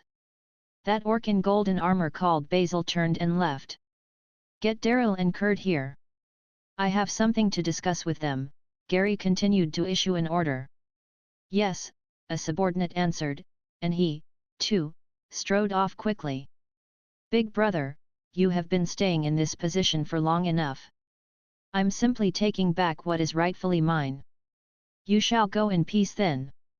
I will make the Folk tribe the #1 tribe, and we might even rule the world one day." Gary looked up into the sky and revealed a mouth full of gleaming fangs. He turned and walked down the tower while leaving behind a cold order. "Kill all the rebels on the spot today." Following Hannah's intel, Mag and Irina found the location of the secret dungeon very quickly. However, this part of the city wall looked exactly the same as the other parts. Seems like we need to find the door or perhaps something like a switch. Boom. Before Mag could finish talking, the wall in front of them disappeared again. Only a hole in the ground was left, as well as an orc guard in a shock with his mouth agape. What are you looking at? Have you never seen a beauty before? Irina simply waved her bench, and sent him flying into the wall. He became a splatter of blood on the wall, just like a mosquito. Seems like I've watched too many TV serials. Mag raised an eyebrow, and then leaped into the hole after Irina, without even sparing a glance at that 8th-tier orc that she had sent flying. Since he was sent by Gary to guard this place, he had to be his trusted subordinate. They most probably had to kill plenty like him later. A change of regime was usually brought upon by bloodshed. Gary killing the old chief was through that. Now, how they wanted to kill Gary and return the control of the Falk tribe to Connie and her brother was the same too. The underground passage was very narrow. Its width could only allow 2 people to pass through at the same time. Its height was also less than 2 meters, and it went all the way downward. There was a wall lamp lit every few meters. The ground was excavated into the rock. The movement on the ground alerted the guards. A few heavy stone doors dropped down, and sealed the passageway airtight. However, these stone doors that weighed tons seemed to be made of paper under Irina's legs. She kicked her way into the deepest part of the dungeon. As for those orc guards who tried to resist, every one of them was sent flying through the air, and became a decoration on the wall horribly. Mag followed after Irina calmly, and was content to be a little lamb protected by a big boss. He went in without lifting a finger and killing anyone. The guards in the dungeon were basically all cleared. Mag rescued one from under Irina's feet. He placed the cleaver at his neck, and fiercely asked, "Where is Ferdinand imprisoned?" That prison guard was already scared out of his mind, so he replied in a quivering voice, "Ferdinand is not here. Please don't kill me. He really isn't here, he's not here? Then, where is he now? I heard he's right here." Mag pressed the cleaver closer, and the razor-sharp blade sliced open the orc's skin. He was held here during this period of time. But, he was brought away last night. I have no idea where he was brought to. The chief gave the order personally. The orc almost cried out in a panic, but his lowered hand slowly moved toward his waist. A conversation without any value. Irina sent him flying away with a gentle kick, and he became a splatter of mosquito blood at the end of the passageway dozens of meters away. Mag wasn't sure if that orc had spoken the truth, so he asked Irina to wait for a moment while he walked down the dungeon's walkway with a torch. There were 10 odd cells lining both sides of the walkway. He could see the prisoners huddling in a corner through the cell's doors. Their clothes were in tatters, and they had wounds on their bodies. At first, they were startled by the sounds, but they still looked out instinctively after seeing the light from the fire. "Where is Ferdinand? We've come to rescue you," Mag said loudly with a frown when he saw those orcs who were already unrecognizable. "Save me! Save me please! I am loyal to the old chief and young master Ferdinand. Save me! Please save me!"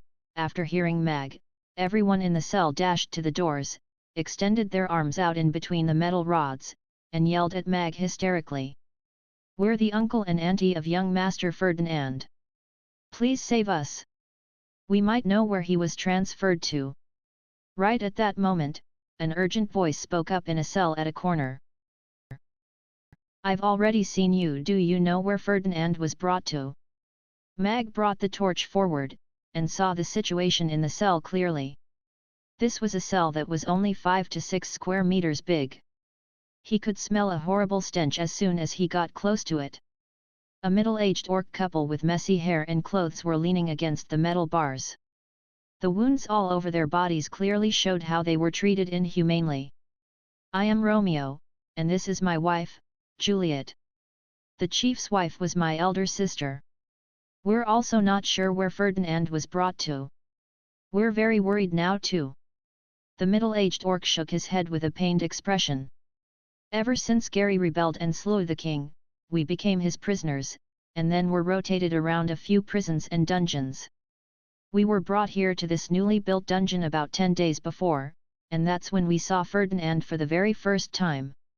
He looked thinner, so he must have suffered during this time.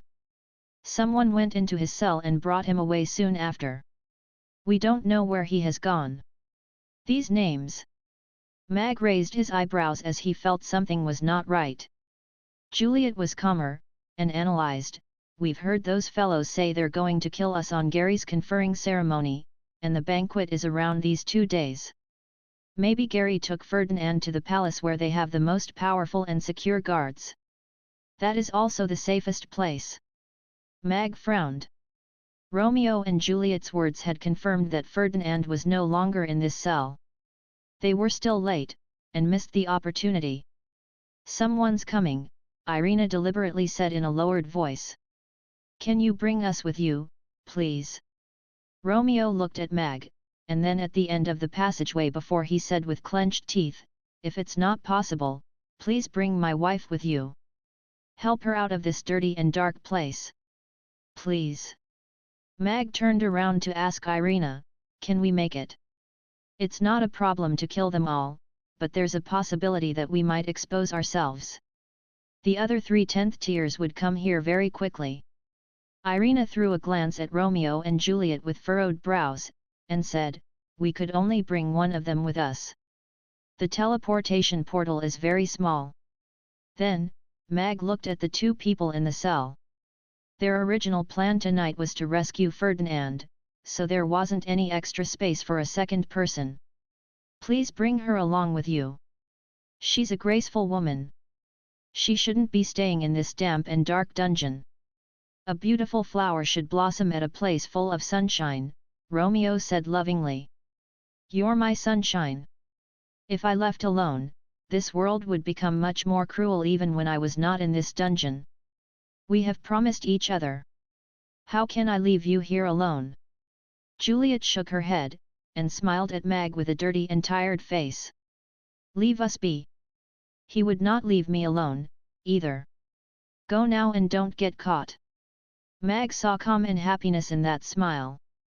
After a moment of silence, he nodded. All right. Mag walked to Irina, and gently said, let's go. If we work together, it's not difficult to kill those 2 fellows out there. Irina looked toward Romeo and Juliet. If those 2 fellows died, then Ferdinand would be dead before we found him. Mag shook his head. I'm indeed not good at playing hide and seek. Irina rolled her eyes. She only wanted to flip the tables. Sounds of footsteps could already be heard coming from the end of the passageway. The orcs who were locked up in the cells quickly exclaimed for Mag and Irina to save them. When Mag stepped into the lit-up circle on the ground, he saw a little girl who was squeezed to the edge of the cell extending her little arm to him. That pair of eyes seemed to be very dull in the dark. The little arm that was extended out was also limp, as if she no longer had any hope for anything. Irina's gaze also landed on that little girl. The champagne golden teleportation portal lit up under their feet, and both of them disappeared in a blink. Almost at the same time, the orc in golden armor, Basil, dashed in from the walkway with his iron rod tightly clenched in his hands, and sized up his surroundings warily. His gaze landed on those stone doors that were damaged, and he narrowed his eyes.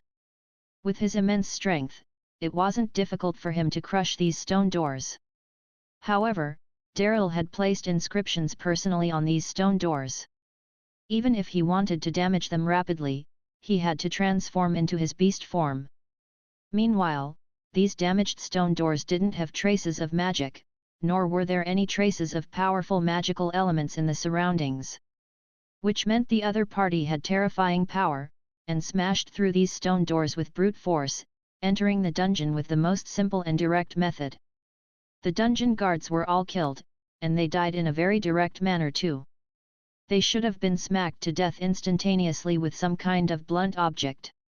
After making this judgment, Basil's expression became grave, and his approaching steps became even more cautious. The other party was most likely like him, a 10th tier powerhouse who had great strength. There wasn't another one like in the Fok tribe, so the only possibility was that the other species wanted to interfere in their Fok tribe's affairs. Deducing from the time frame, the other party should be still in the dungeon now. He had sealed the exit, so there would most probably be an intense battle later. However, they were in the Fok tribe after all. He only had to ask Gary for help, and they would be here immediately. Come out now. I've already seen you. Basil bluffed. The walkway was in complete silence. The scent of blood permeated the air, and the orcs in the cells were all shivering in a corner, as if they were all terrified. Nobody answered Basil. A golden beam lit up on the cliff. Mag couldn't help addressing Irina with surprise when he saw the little girl who appeared next to them. Why, you brought her out? That little girl appeared to be around 10 years old. Although she was looking at the whitish surroundings with a dazed expression, and was shivering due to her thin clothes, her eyes began to light up gradually as she breathed in fresh and free air. Irina looked at that little girl, and piteously said, "She's the one that shouldn't be in there. Those fellows indeed deserve to die." Chapter 1538. It's indeed rare to see an assassin like you. Seems like tonight's upheaval is one of Gary's plots.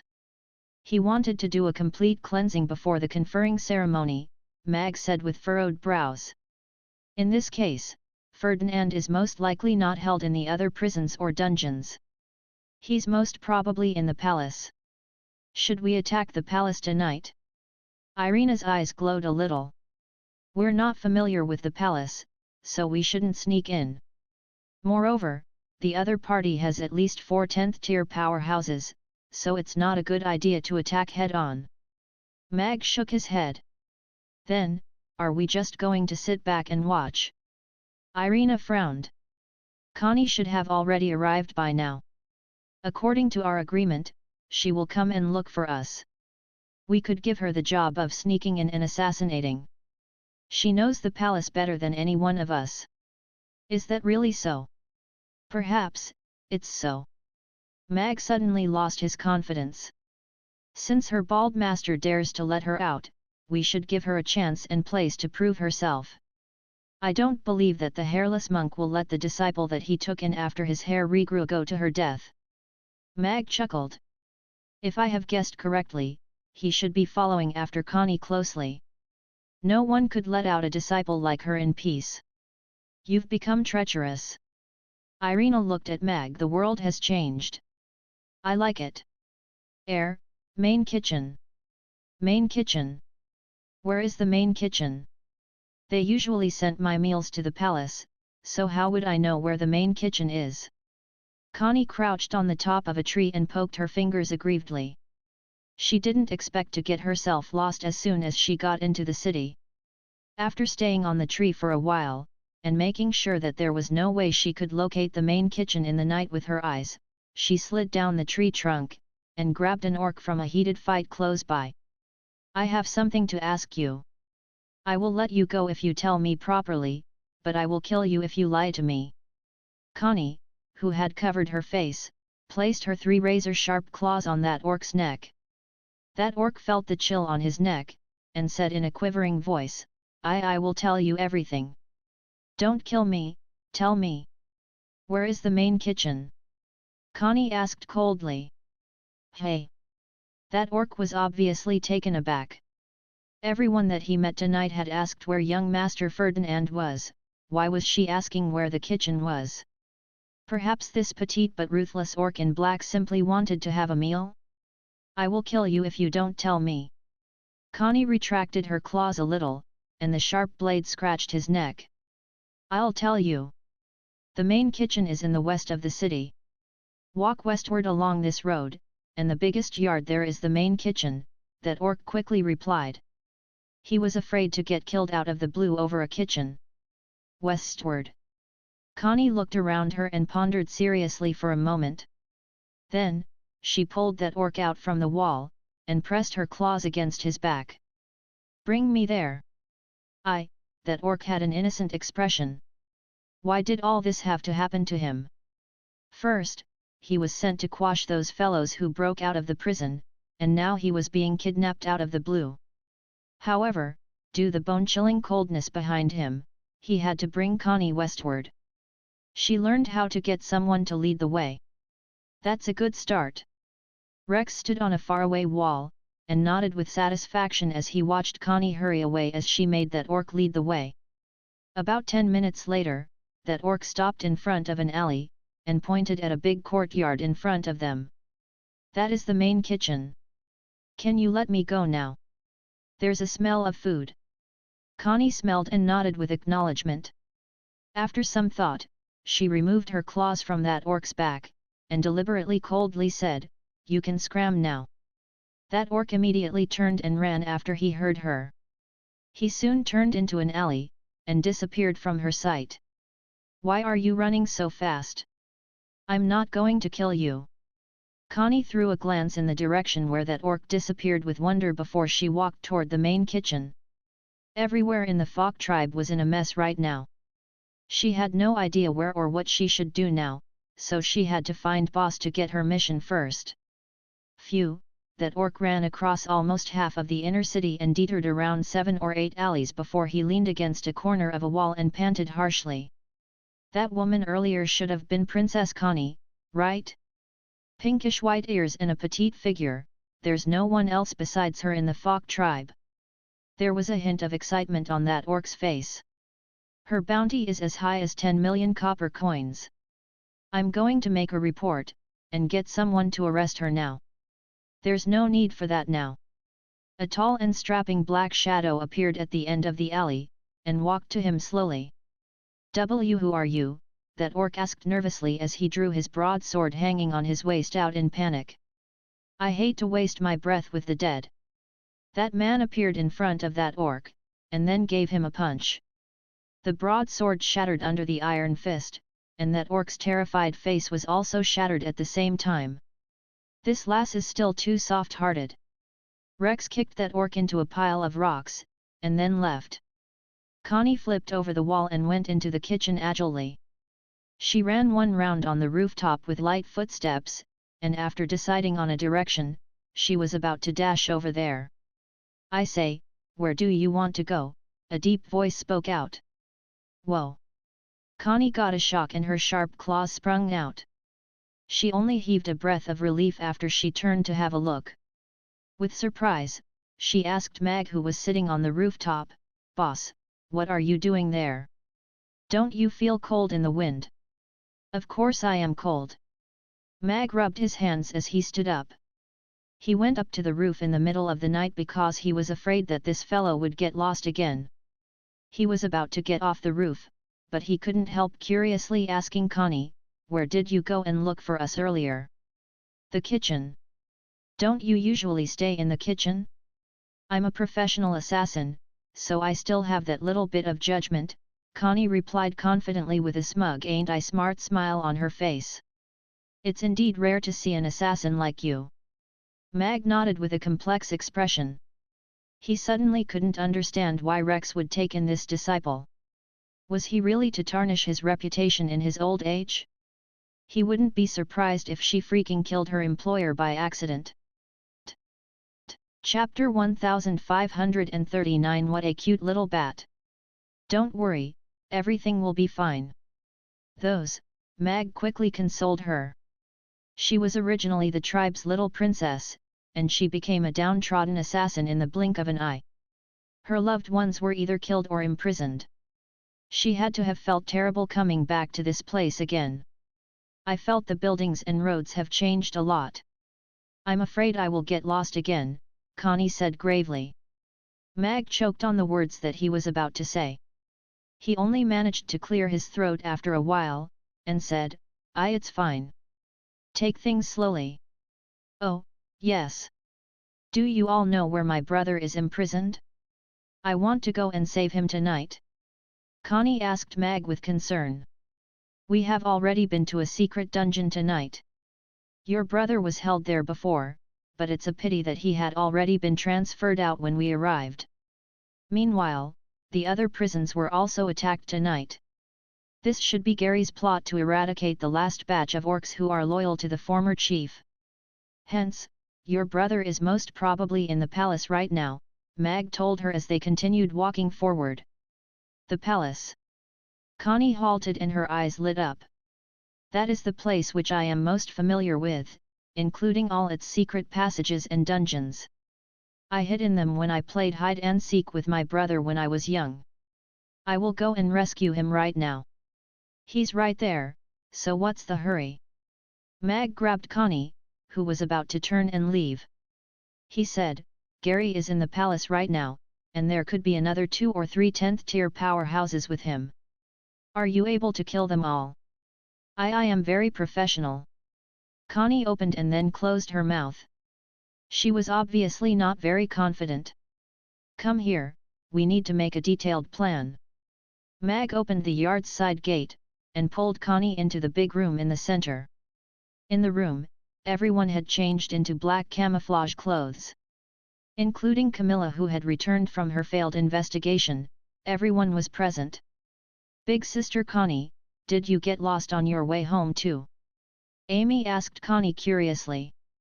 I was not lost. This is my home. Connie quickly waved her hands. The situation is basically clear now. We couldn't find Ferdinand in all the prisons and dungeons that we know of.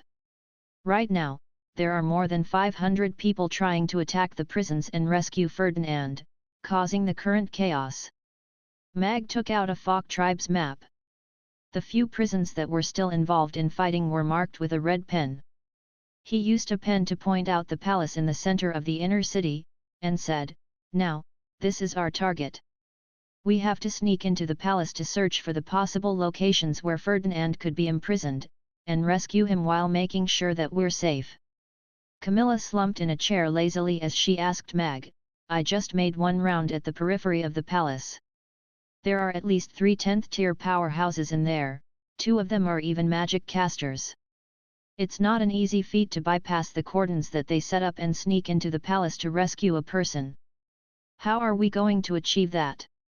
Everyone frowned with tension and uneasiness after hearing that. Irina was the most powerful among them without a doubt. Apart from her, it was Camilla who had a 9th tier power, followed by Elizabeth and Gina who had an 8th tier power. Babla was a 7th tier spatial magic caster, and Yabimia's combat power was roughly around 5th tier, but they had never been in a real battle before. Anna and Jane were negligible in the area of combat. Amy, with her little fire lotus, could hold her own against a 7th tier opponent for some time when she gave her all. Even including Mag, who had hidden his power, they had no chance of winning at all. It was very important to Gary to execute Ferdinand in front of everyone.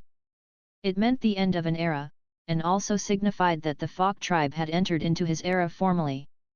He didn't even trust the dungeon that he had just built today, so they could see the importance that he placed on Ferdinand. Perhaps 1 or even 2 of those 10th tier powerhouses are already guarding next to Ferdinand right now, Elizabeth said in a cold voice. Everyone's gaze landed on Mag. The huge difference in their power and the uncertainty of Ferdinand's location had made this rescue mission extremely difficult. Earlier, we attempted and successfully lured a 10th tier powerhouse out of the palace by creating a commotion in the inner city. If we want to get into the palace to rescue Ferdinand, we have to lure all the 10th tier powerhouses out of the palace first to ensure the safety of our people who are responsible for sneaking in. Mag looked at Irina. You can give this job to me. It's not difficult for me to even demolish the entire inner city.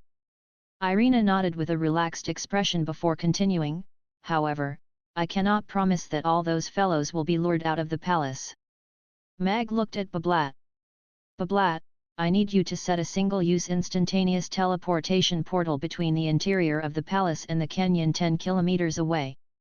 Once we found and rescued Ferdinand or the mission failed, we would be able to evacuate safely and quickly. All right. Babla stood up, and said to Yabimia, Mia, bring me out of the city, please. Sure. Yabimia swiftly got up. Be careful. After you set up the spell formation beyond the city, come back to this small courtyard to rendezvous with us, and we will sneak into the palace together, Mag reminded them. Both of them acknowledged before Babla used a short-distance teleportation spell to get Mia and herself out of the main kitchen. Mag said to Camilla, "Camilla, I need you to locate the 4 10th-tier powerhouses, conduct real-time surveillance on them, and report to me in real time. This concerns the safety of our frontline personnel." Camilla hesitated for a moment before she waved her hand. One small black bat flew out from her wide sleeve, and landed on Mag's shoulder. "What's this?" Mag flicked a glance at the little bat on his shoulder with confusion. Compared to usual shifty-looking bats, this bat looked rounder and prettier. "Wow, what a cute little bat!" Amy kneeled on stool and reached out to pat that little bat. "Yes. It looks really cute." Mag also couldn't help reaching out to pinch that bat's face. It was soft and very comfortable to pinch. Dainty touch. Camilla, who was initially slumping in the chair lazily, instantly sat up and pressed her legs together. Her face also flushed red instantly. Chapter 1540. Please respond if you hear me. This is my personal bat. I can talk to you all through it. It represents me, so you all have to respect it. Camilla said unnaturally. Oh. All of them were wondering. Biotechnology. Mag was equally surprised too before he said in his mind, "System, I'm refunding one walkie-talkie." Host, the walkie-talkie is a custom-made item, so no refunds once sold, the system replied solemnly. Ha! I am an esteemed Plus member, so I enjoy a 7-day unconditional return policy. If you don't refund me, then I am not going to continue with my annual plan. Mag smirked coldly.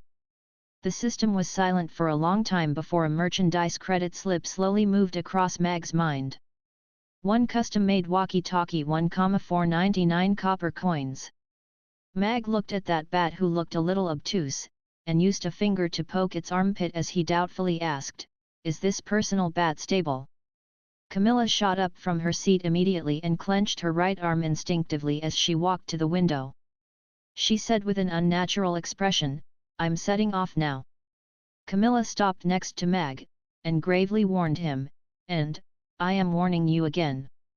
Don't touch it casually, or else I'm taking it back." Mag put his palms upward. He simply thought that this bat was rather dumb and cute. He again reminded her, "Remember to conceal yourself and be careful. The dark night is my veil. We, vampires, are the real rulers of the dark night." Camilla snorted with an unknown emotion. She pushed the window half open, transformed into a black bat, and disappeared into the dark. Why is she so fierce? Mag cocked an eyebrow before poking at that little bat's armpits twice. Ha ha ha, nobody noticed that a bat suddenly let out a weird laughter in midair. It lost its stable flying stance immediately, and crashed into a shrubbery directly. After a while, the bat flew out from the shrubbery again and let out an angry roar. "Mag, you bastard!" Mag didn't bother to irritate that obtuse bat after seeing that it didn't react. He said to the rest, "We will have to sneak into the palace after those 10th-tier powerhouses are lured out of it. Connie, you're good at stealth and know the palace well, so you will be responsible for searching for the places that Ferdinand could be imprisoned in. I, Amy, Elizabeth, and Gina will be responsible for responding to you and assisting in the search." "Yes." Connie nodded. After looking at the bat on Mag's shoulder, she asked, "How am I going to contact you if I find him?" "This is a micro walkie-talkie. Everyone, put it in your ear, and we can have an unobstructed conversation within a 10 kilometers range." Mag took out a box, and gave them an in-ear micro headphone each from the box. "Like this. Wear it in your ear. Press on the on/off button gently, and we can get into our shared communication channel." Mag demonstrated to them how to wear the micro walkie-talkie, and then pressed it on. Everyone followed Mag's example, and put on the walkie-talkie. The contact surface was smooth and comfortable, so there wasn't any discomfort after they put it on, and it didn't affect their hearing at all. 0101, I am 01. All combat units, Please respond if you hear me, Mag said with a deliberately lowered voice. Oh! An amazed look appeared on all of their faces at the same time immediately. Father, how did your voice get into my ear? Amy looked at Mag with surprise. Gina and Elizabeth shivered at the same time as they blushed. Will my ears get pregnant like this? Gina thought worriedly. She had never listened to a man talking to her at such a close distance before. It was almost like he was speaking with his mouth pressing against her ear. Her heart even seemed to tremble when his voice appeared. Elizabeth also had an uncomfortable expression. Such an intimate whispering sensation made her a little uncomfortable, even though it was simply verifying her equipment with everyone else. Meanwhile, Connie already began to make conversation. 0101, I am 02. Please reply if you hear me. Her voice also appeared in everyone's ears clearly. Haha! This is fun! Amy's eyes lit up, and her voice also appeared in everyone's ears too. Everyone soon got rid of their embarrassment, and began to have fun talking to one another. The microphone had a great reception. Furthermore, it muted the miscellaneous ambience noises apart from the person's voice, making the conversation sound less disrupted. Alright, let's give one another code names. There will be strictly no chatting during the operation. Observe discipline, Mag began to establish order and arrange the division of labor. 10th Tier Orc. In the resplendent Great Hall, Gary was listening to his subordinate's report with furrowed brows. He had a surprised and puzzled expression.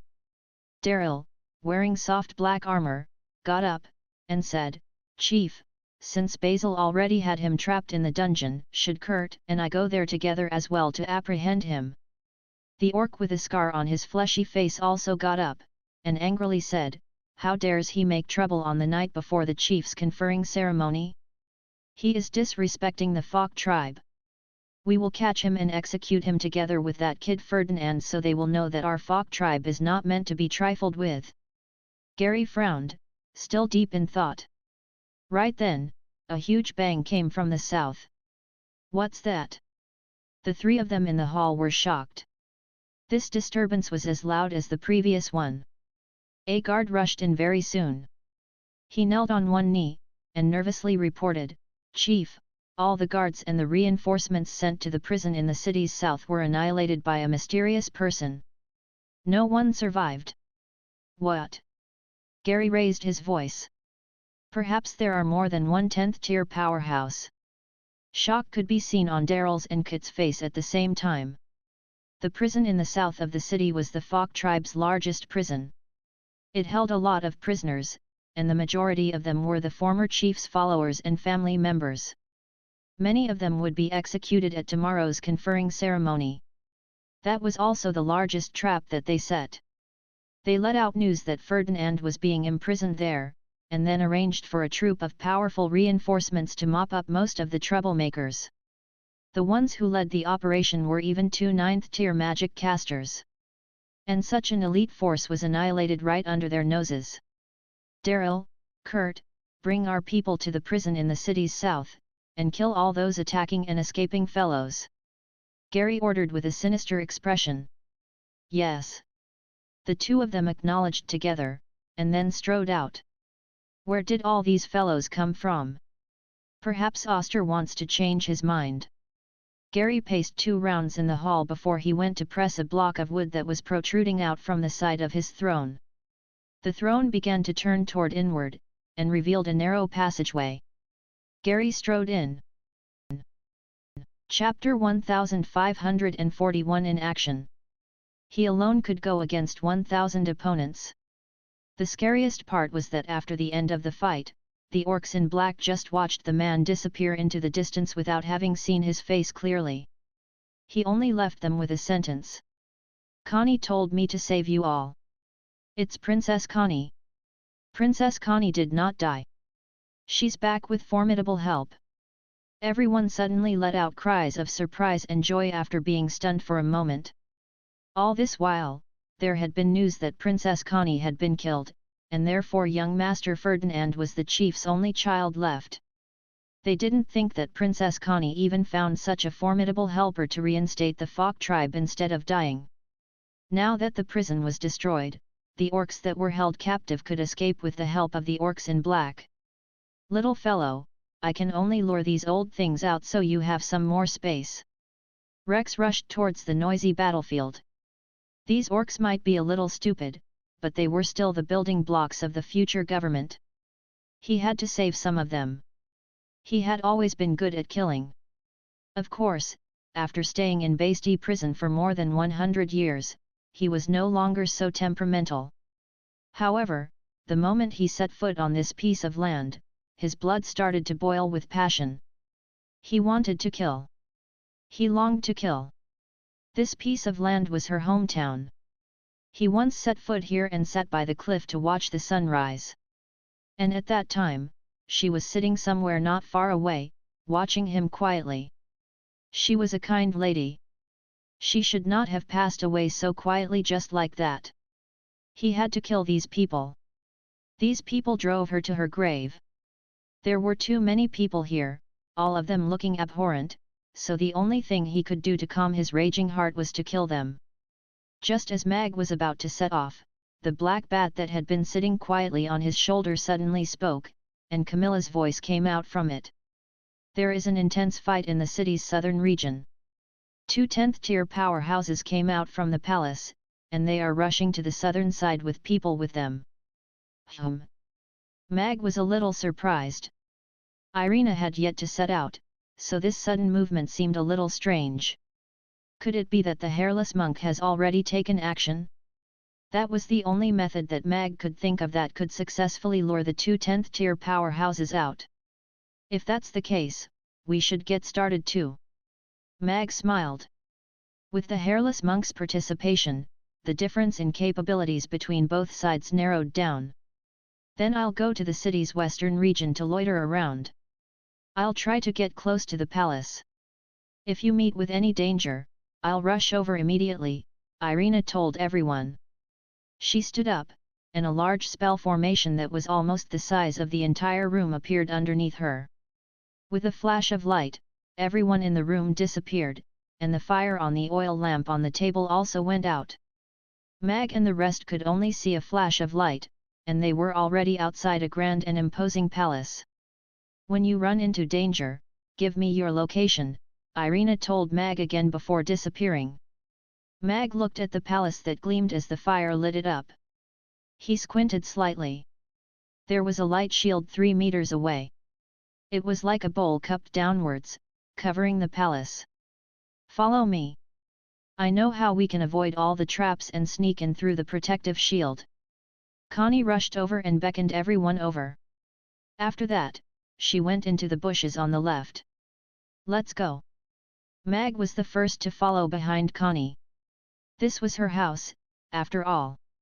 Even though the owner of the house had changed, they could not possibly change everything. After walking nearly halfway around the palace, Connie brought everyone through a secret passageway that was hidden by some dried shrubs, and only entered when she was certain that they would not cause too many changes to the dining area.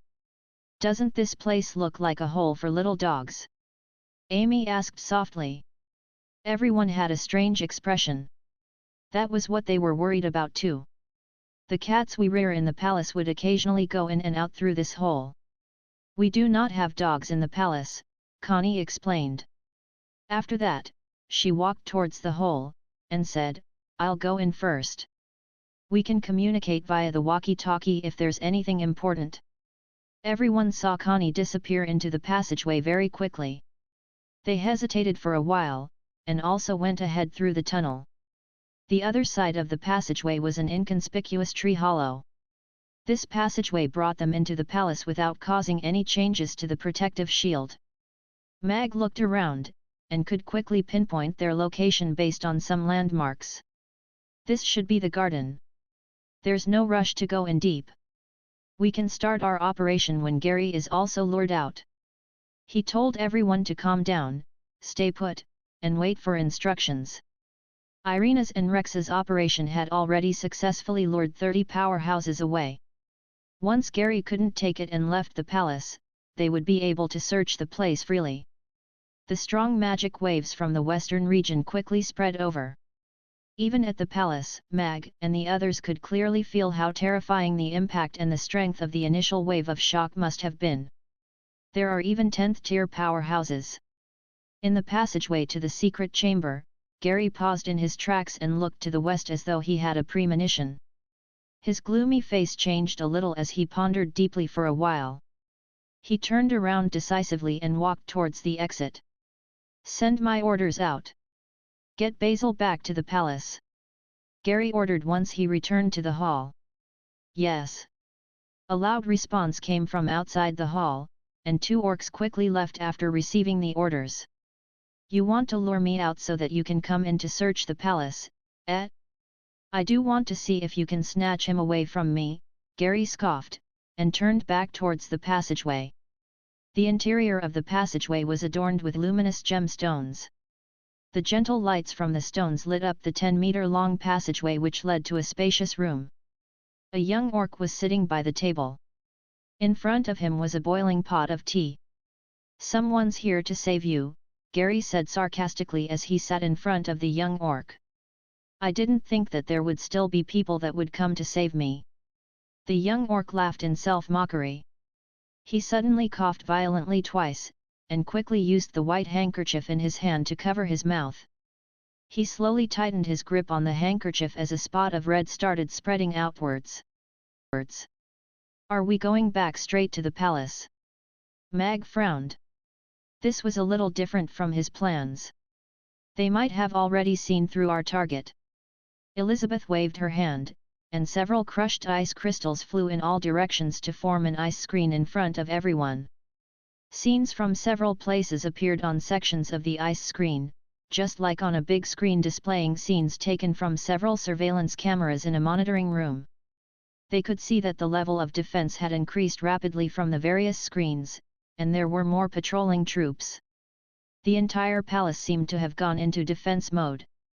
Mag was shocked that Elizabeth could still pull something like this out of her sleeve, but other than that, he also agreed with her judgment. Everyone knew that the target for tonight was Ferdinand, and because Ferdinand was in Gary's hands, the latter had the last say. The commotions happening in the northern, southern, and western regions of the city were just distractions amidst all the chaos so that they could use the chance to take action. However, Gary seemed to have seen through their plan right now. He simply ignored their provocations, and chose to guard the palace and Ferdinand. "That's tough." Babla kicked a small pebble by her feet and looked around. "Then where should I set up the teleportation portal? If it's 2 10th tiers, do we still want to give it a try?" Everyone's brows were tightly knitted. This situation was indeed nerve-wracking. "That fellow will not make it back to the palace," Irina suddenly said. It was a very confident proclamation, but it seemed as though that was only right since she was Irina. "Let's go. We should set off too." Mag walked towards the exit of the tree hollow. If it was just Gary alone, they could still give it a try. Even in the worst-case scenario, he had the confidence to send everyone to the teleportation portal to leave, albeit risking revealing his identity. He had not really gone all out to test out the upper limit of a 9th tier when in top form. "Elizabeth, you're in charge of monitoring and directing us to avoid the patrolling orcs while infiltrating the palace in the quietest way possible," Mag told Elizabeth. The use of icicles to capture images was too handy. It had turned most of the palace grounds into their territory. "Okay." Elizabeth nodded. She grazed her finger on the ice screen, and the 2-meter-long screen quickly shrank to half a meter square, and it hovered in the air diagonally in front of her to the left. After that, she walked in front to lead the way. "Let's go." "Don't make a sound," Mag told the rest. He let them walk in front, while he followed at the back. The group darted around quickly under the cover of the night. With Elizabeth as their guide, they could avoid all the patrolling troops very nimbly, and infiltrate the inner palace silently. Although the Fok tribe's palace could not be compared to the Roth Empire's palace in terms of scale, it was still a rather large place. It was built with giant black stones of equal size. The interior was very spacious, and the intersecting long corridors dissected the place into several sections and rooms. After Mag and the gang entered the palace, they started to check the rooms according to the information from the Grey Temple. There was a tense and dangerous atmosphere around the Fok tribe. That was why so many people were unable to sleep despite it being so late at night. This made their search a lot harder. The palace maids in this room have fainted. They'll be fine tomorrow morning after a night's sleep, Babla said softly as she put her hands down slowly. The group had accidentally gone into a palace maid's room. Luckily, they were settled before they could let out any sound. Mag reconfirmed their current position, and asked Babla, "Are you sure none of them will wake up tonight? I've imposed a second spell. If anyone wakes up beforehand, they will be knocked out again." Babla nodded confidently. "Then set up the teleportation portal here. This place is almost equidistant from our 3 targets. If anything happens, the time we take to escape will be similar. This is the best spot to make our escape." Mag looked around and pointed at the space in the middle as he told Yabimya, "Mia, you'll be in charge of helping Babla." Yabimya nodded. She was very aware that she might not be able to provide much help during the fight. "All right." Babla nodded. She pulled out a pile of materials needed to make the teleportation portal from her spatial bracelet. A one-time use teleportation portal would require very good quality materials and top-notch skills in terms of setting up. The specificity and accuracy in skill level required would have to increase for the startup time to decrease. A normal top-notch formation master would require several days to finish the setup. However, for Babla, a genius formation master who could fix ancient teleportation portals, a teleportation portal of this standard was a walk in the park. After serving dishes in Mamie restaurant for several months, the world would probably have forgotten that she, Bablania Huru, was the princess of the Moon Nation, the youngest top-notch spatial magic caster and a genius formation master. These are the 3 places that we will need to search tonight. They are a royal secret chamber, a possible underground cell, and a treasure vault. Mag pointed at 3 points on the map, and looked at Elizabeth, Yabimya, and Gina as he said, "We're going to split into 2 groups. Amy and I will search for the possible underground cell. Elizabeth, you bring Gina over to the secret chamber. Remember, do not get into fights if possible. We want to ascertain Ferdinand's location before the enemies are alerted. Otherwise, the plan would fail. The moment someone triggers a trap or if anyone's identity is exposed, return here immediately. We have to leave this place before the opponent's 10th tier powerhouses find us." "Safety first," Mag said seriously as he looked straight into Elizabeth's eyes. "Okay." Elizabeth looked back at Mag and nodded slightly. She looked at Amy, and then at Mag, and hesitated a little before saying, "It'll probably make more sense to change the groupings." Everyone looked at Mag as well. Although they roughly knew that he was quite strong, he was not a real knight, after all. Therefore, they were also a little shocked that he would join and even personally direct today's operations. Now, he even wanted to do the search with Amy, and that made them a little worried. Mag also seemed to have realized that he appeared overly confident, and that did not match his kind and dignified restaurant owner image. He smiled, and said, "Don't worry about me. It's just a storeroom over there. We still can't be certain if there's a secret chamber there or not. If there really is one, I will come back quickly to get help. Safety first." Elizabeth knew that Mag wasn't one who would risk Amy's safety. After thinking for a while, she left with Gina. "Let's go, little eye, we should get going too." Mag straightened Amy's night camouflage clothes, and took her hand as they walked out of the palace maid's room. The place that they were going to was a real jail cell. Judging from the Grey Temple's information, there were several very important criminals locked up there, and he wasn't sure if Ferdinand wouldn't be one of them. The assassin is prepared." Amy replied softly as her eyes shone with excitement. "Just like her mum, a troublemaker." Mag could not help but chuckle to himself. Chapter 1543 Attack. To a certain degree, I should thank you. Gary looked at the young orc pitifully, and said, this position should have been yours, but you will never be able to have it. You know that I've never wished for it. The young orc looked up at Gary. You will die tomorrow. I will let you die nicely. It will be my last gift to you as your uncle. Gary stood up and walked out towards the stone temple. The door to the stone temple closed slowly as the sound of the footsteps faded. The young orc, who was curled up and coughing in pain, slowly straightened his back. The pain and sorry look on his face vanished without a trace. He looked towards the door, and his lips curled into a cold scoff. Uncle, I hope you would not be too shocked by the extra big present I'm going to give you tomorrow, the soft words echoed in the secret chamber. Little I. There are 30 guards in the prison ahead, including a 9th tier orc and 2 7th tier orcs. I will open that door, then we will use 30 seconds to kill or subdue them all, and after that I'll close the door again. Can you do that? Mag stopped by a long corridor. He took out a small mirror and used it to look at the situation outside the corridor. There were 2 alert orcs guarding by the door, and behind them was a heavy stone double door. They had been standing there for quite a while. The patrol troops would pass by here while patrolling to and fro at intervals of 10 minutes, and they could still hear the footsteps of the last patrol troop. Amy nodded hard. Very good. Now I need you to use your ice magic to freeze those 2 orcs. It's best if you could make them maintain this current posture and expression, Mag said. Okay. The magic caster's staff appeared in Amy's hand, and she started to chant her spell silently. Thin invisible threads of ice started rushing from the long corridor towards the 2 orcs in all directions. Do you hear movement outside? Is someone attacking our tribe?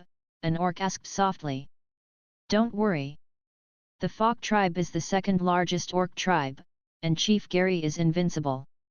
No one's attack can reach the palace, the other orc said relaxedly. That's true. The first orc chuckled. He suddenly shuddered, and mumbled, don't you find it a little cold suddenly? A little. Someone probably forgot to close the door. The other orc nodded in agreement.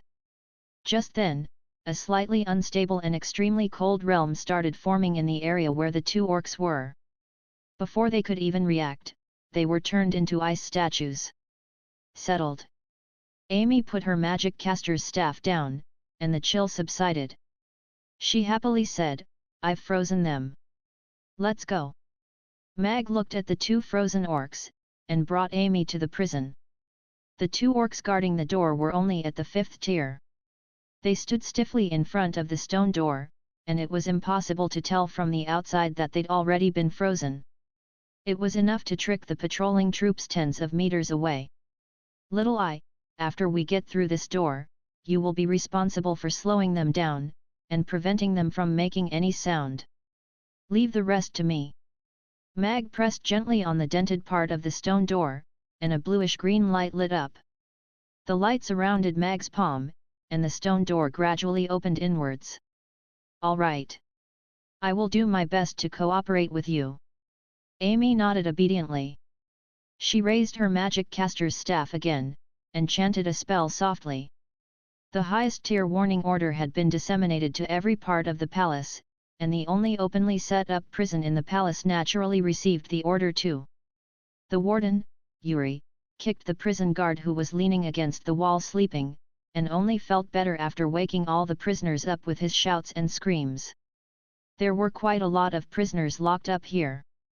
Most of them were the courtiers loyal to the former chief and the relatives who had yet to be put to death. There were a total of more than 100 of them. What Yuri was glad about was that all of them would be put to death tomorrow. As long as they died, he would not have to be so jittery when keeping watch on them. He would finally be able to have a good sleep. All of you better buck up. After tonight, I'll bring you all to the flower alley to drink and have fun with women. Yuri shouted loudly. A motivation like that was received with a chaotic cheer immediately. Yuri smiled. Gary had promised him that after the conferring ceremony tomorrow, he would get a promotion, and would not have to continue staying in this dark prison every day. Back then, he made a small mistake, and the former chief demoted him to become the warden of this prison. In the blink of an eye, he had been here for 50 years, and he would always need to report to the chief if he wanted to leave the place. Even though he was the prison warden, he was actually not much different from a prisoner. Therefore, when Gary found him, Yuri promised to stand on his side almost immediately without thinking. On the day when Gary brought the troops in, he was the one who released the criminals in the prison. They destroyed the palace's final line of defense with their strength, and opened the palace door to welcome Gary as the new owner. Yuri felt that this was probably the best decision he had made in his life. He did not want to live underneath the glamorous palace like a rat anymore. Crack, crack.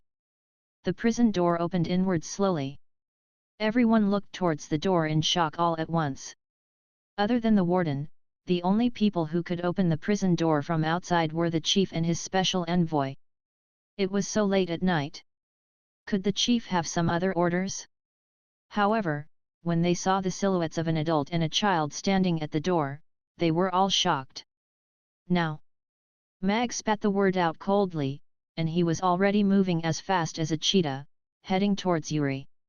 Amy raised her magic caster's staff high in the air, and chanted, "Frost, listen to my orders, freeze everything." The moment the chill descended, the white frost on the ground spread quickly, and the air almost stopped moving because of the cold. As Yuri took a step back, he wanted to warn others loudly and pull out his long saber.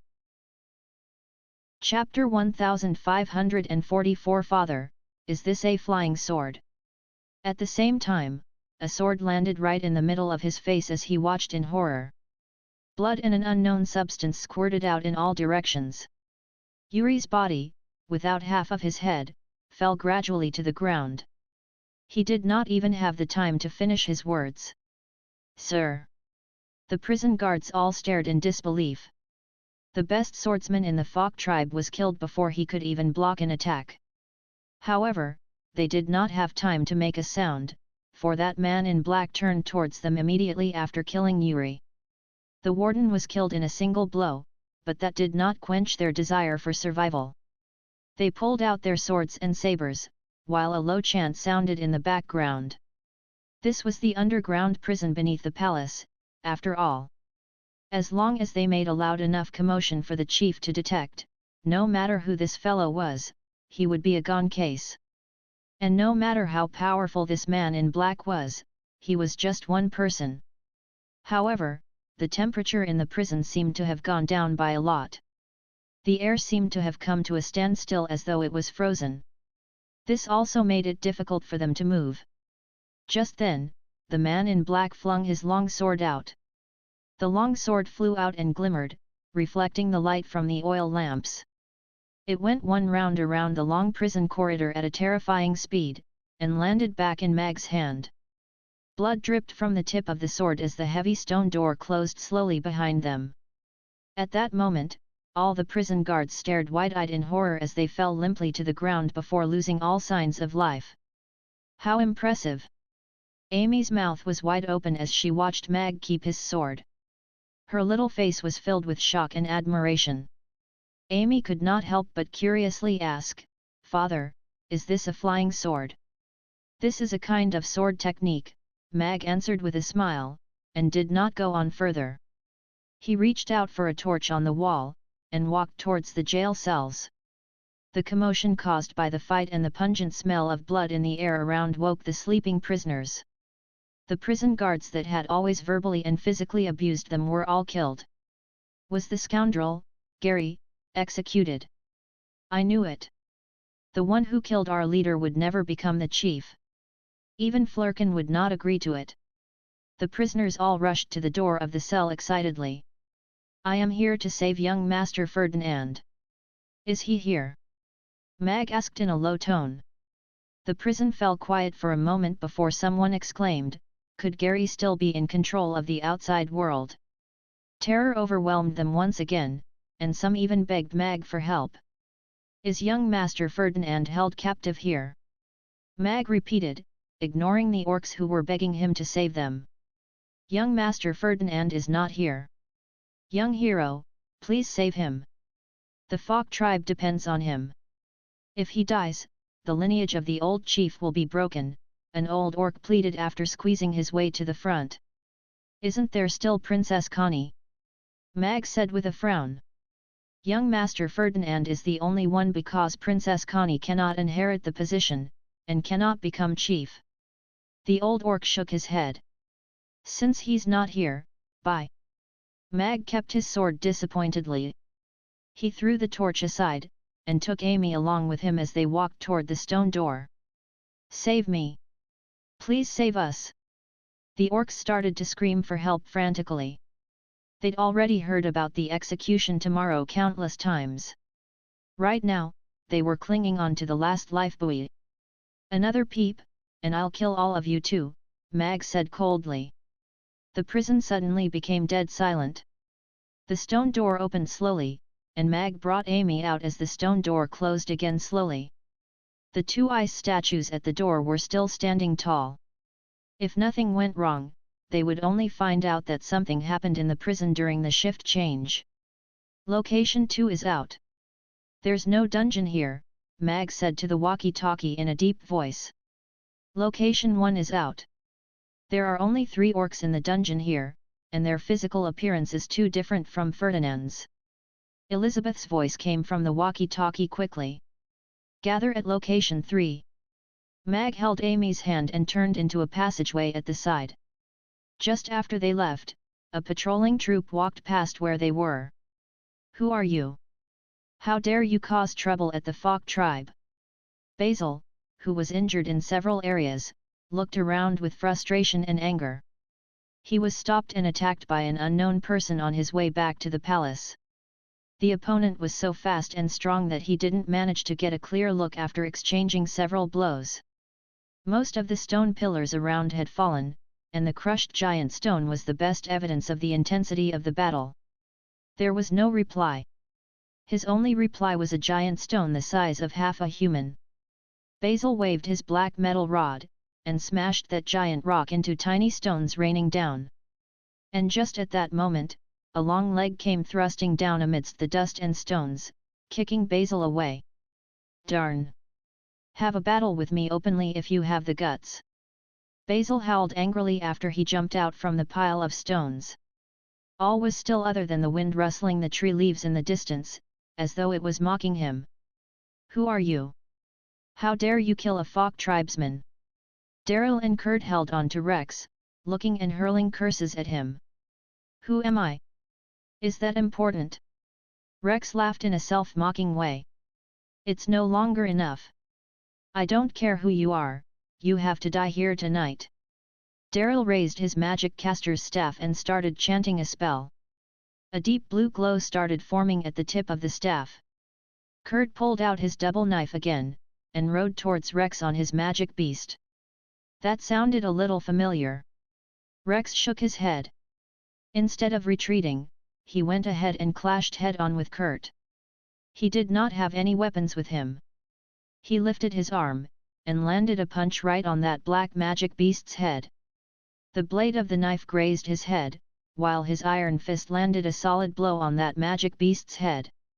Kurt, who was sitting on the magic beast, flew back as its head caved in following the crisp sound of skull cracking. Hairless monk! Daryl looked at Rex, and shouted in horror. It actually is him. Kurt, who struggled to stand back up, was also in shock when he heard Daryl. Chapter 1545. This doesn't make sense. He was a half-orc, born to an orc and a human, but could annihilate the entire Urba tribe. This incident once caused an uproar in the Norland continent, and every orc tribe knew about it. The Urba tribe used to be one of the top 10 orc tribes, but it was reduced to nothing within a night. It was said to be such a horrifying scene that most of the orcs who witnessed it committed suicide after going back. There were many versions of that story still being told in the Twilight Forest up till now.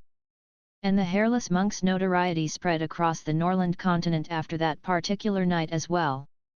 Back then, there were 2 10th-tier orcs in the Urba tribe and several 8th tiers and 9th tiers. For Rex to be able to wipe out the entire Urba tribe with no survivors left meant that he had to have been extremely powerful. However, after that, all the powerhouses from the different races joined hands to subdue him, and locked him up in Basti prison. He should have been locked up in Basti prison's inescapable prison cell at this moment. How did he appear here? Daryl and Kurt watched Rex warily. They heard that Rex seemed to have some grudges with the Falk tribe, but all the information about that had been wiped clean since Rex was so notorious back then. What could be the reason behind Rex's sudden appearance at the Falk tribe on the night before Gary's conferring ceremony? Of course, the most shocking thing was that the hairless monk actually grew his hair out. Hairless monk, the Falk tribe has not offended you in any way. Why must you slay the warriors and people of our tribe on purpose? Do you want to annihilate another tribe again, and become foes with the world? Daryl shouted. A secret letter flew from his hand towards the palace under the cover of a dark greyish glow. So only you are allowed to kill, but not me. This doesn't make sense, Rex said calmly as he looked at Daryl. Although I don't know how you managed to escape from Basti prison, don't think that the Falk tribe is a pushover like the Urba tribe. If you can't give us an explanation for your doings today, don't even think about leaving this place. Kurt howled. His hand, which was holding a knife, was shaking. Although the previous blow did not land on him, he could already feel its terrifying power. His ride already died from that single blow. I'm not here to kill today. I'm here to save someone. Rex looked at Kurt, and calmly said, if I need to kill in order to save someone, it should still make some difference. Whom do you want to save? Daryl asked solemnly. The same person as they. Rex looked at the orcs in black that were still around in the distance. Daryl and Kurt exchanged glances. Their expression turned a little grave. Hairless monk, let me warn you again. This is the Falk tribe's inner affairs. You have no right to meddle in our affairs, Kurt shouted. Even though there were 2 of them, they were still not very confident in being able to stop an opponent as strong as the hairless monk. The message was delivered to the palace. As long as Gary or Basil came, it would be 3 against 1, and they would have a higher chance of capturing their opponent. If they could execute the hairless monk at the conferring ceremony tomorrow, it would be another event that could raise the reputation of the Falk tribe. There would be representatives from various tribes coming over to watch the ceremony tomorrow, but the Falk tribe was now in such a sorry state. If they still could not capture the culprit, they would not even have the cheek to face their visitors. Rex was in no rush to take action. He continued walking along the long street. 2 out of the 4 10th-tier powerhouses came. His goal was to lure one more over. Hairless monk. Gary looked at the secret letter that was sent by Daryl. He frowned. Wasn't this fellow at Chaos City? Why did he suddenly appear here? Could the rumors be real? After putting the letter down, Gary asked, where is Basil? Sir. Lord Basil was attacked by an anonymous opponent on his way back to the palace. I'm afraid he will not be able to shake the person off any time soon. A guard walked in briskly through the door. An anonymous opponent? You didn't see who he was?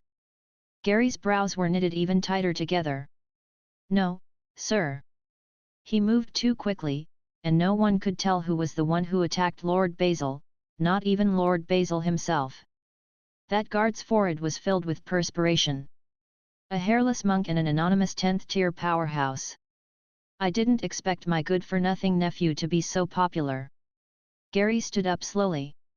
He paced about in the hall with a gloomy face.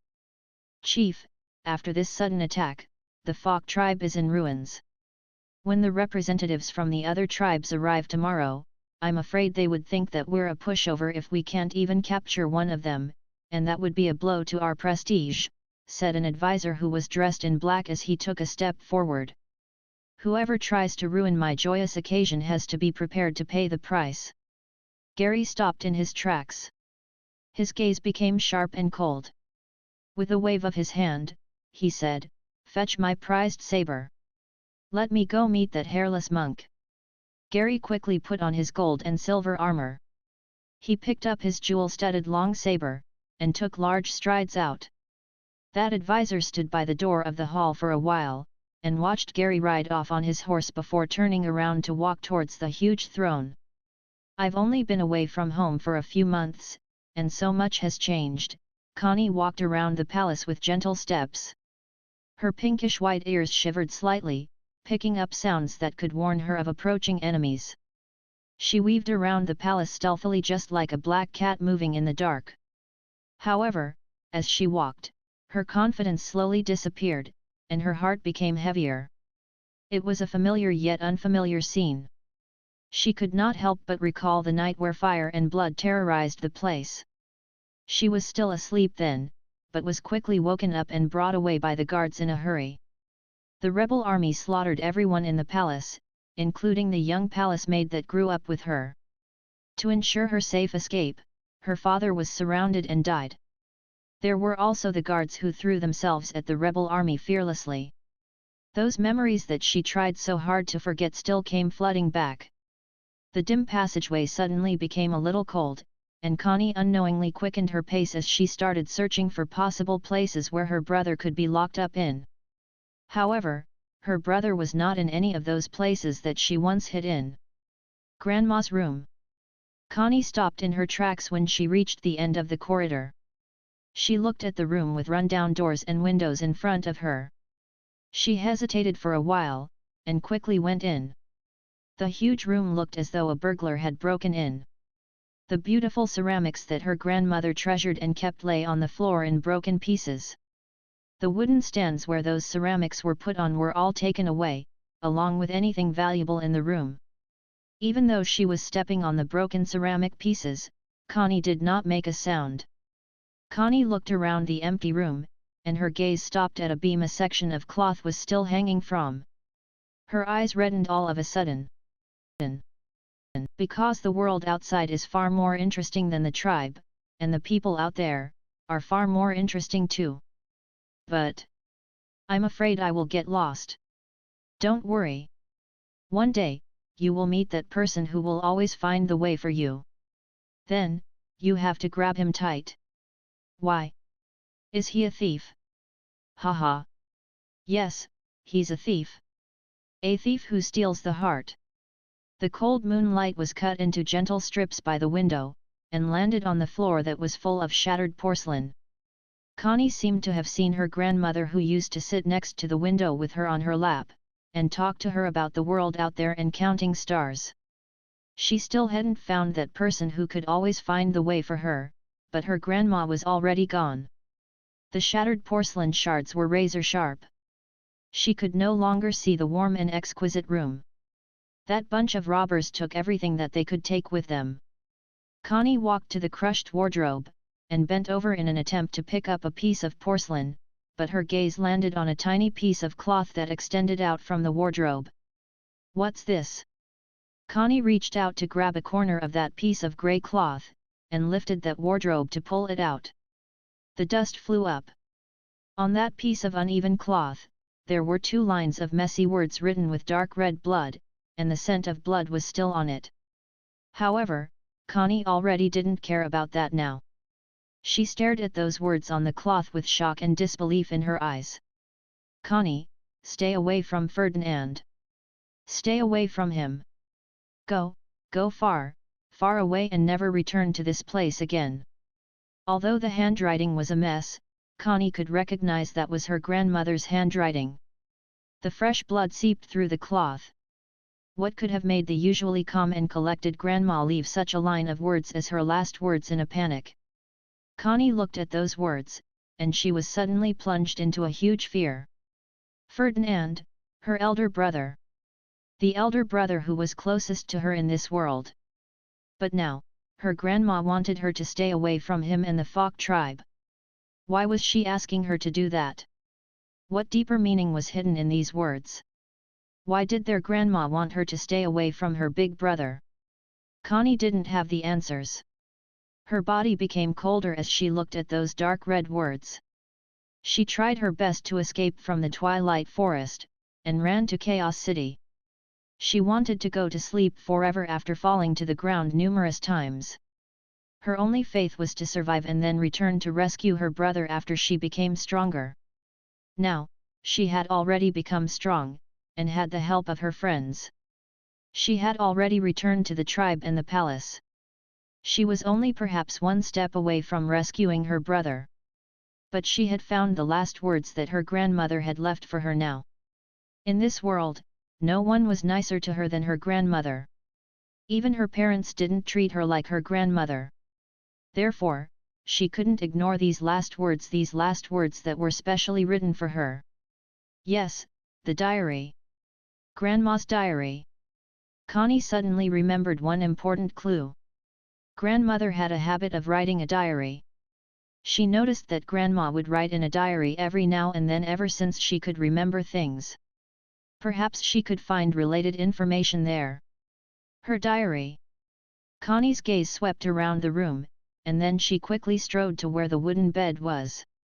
She swept the porcelain shards aside, and then knocked on the floor.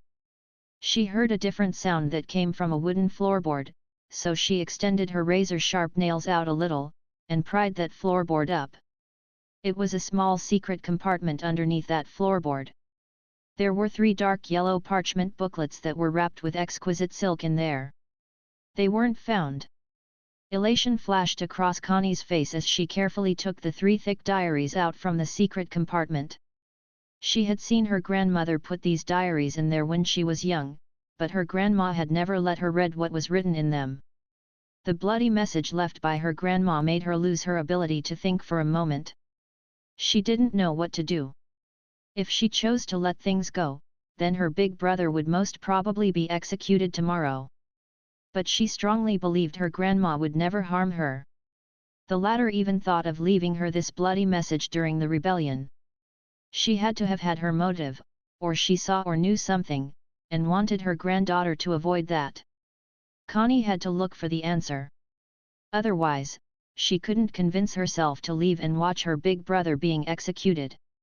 The 3 parchment diaries were very thick, and they were numbered chronologically. Connie picked up the diary that was labeled 1. She went to sit down with her legs crossed next to the window, and flipped open the first page. A line of words was written with a juvenile handwriting on the title page. Father said, "Memories will fade, but words will be preserved forever." Connie remembered her grandmother had told her the same words before. The former had persevered at writing a diary for 3 days before she gave up due to her laziness. Her grandmother's diary writing habit had started earlier than Connie thought. It started when she was around 6 years old. At first, the diary recorded the things that she had seen and heard in the tribe. As the young mistress of a prominent family in the Fok tribe, she had a blessed life since she was young. However, with the repeated life events and the tribal life set in stone, even the grandest ceremonies became boring after appearing in the diary repeatedly. Meanwhile, all this changed when she was 13 years old. That year, Grandma, who was bored in the tribe, decided to leave home and the tribe on a certain night. In the vast twilight forest, even the air seemed to be sweeter than the air in the canyon. Then, she got lost. She, who had never left the tribe, got lost in the twilight forest. A young and pretty girl who was defenseless. She was the most tempting food no matter where she went in that chaotic era. In her despair, he came. That was the first time that she saw him. His simple and straightforward strikes got rid of those fellows who were surrounding her.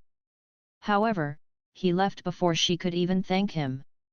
That year, his hair was still very long.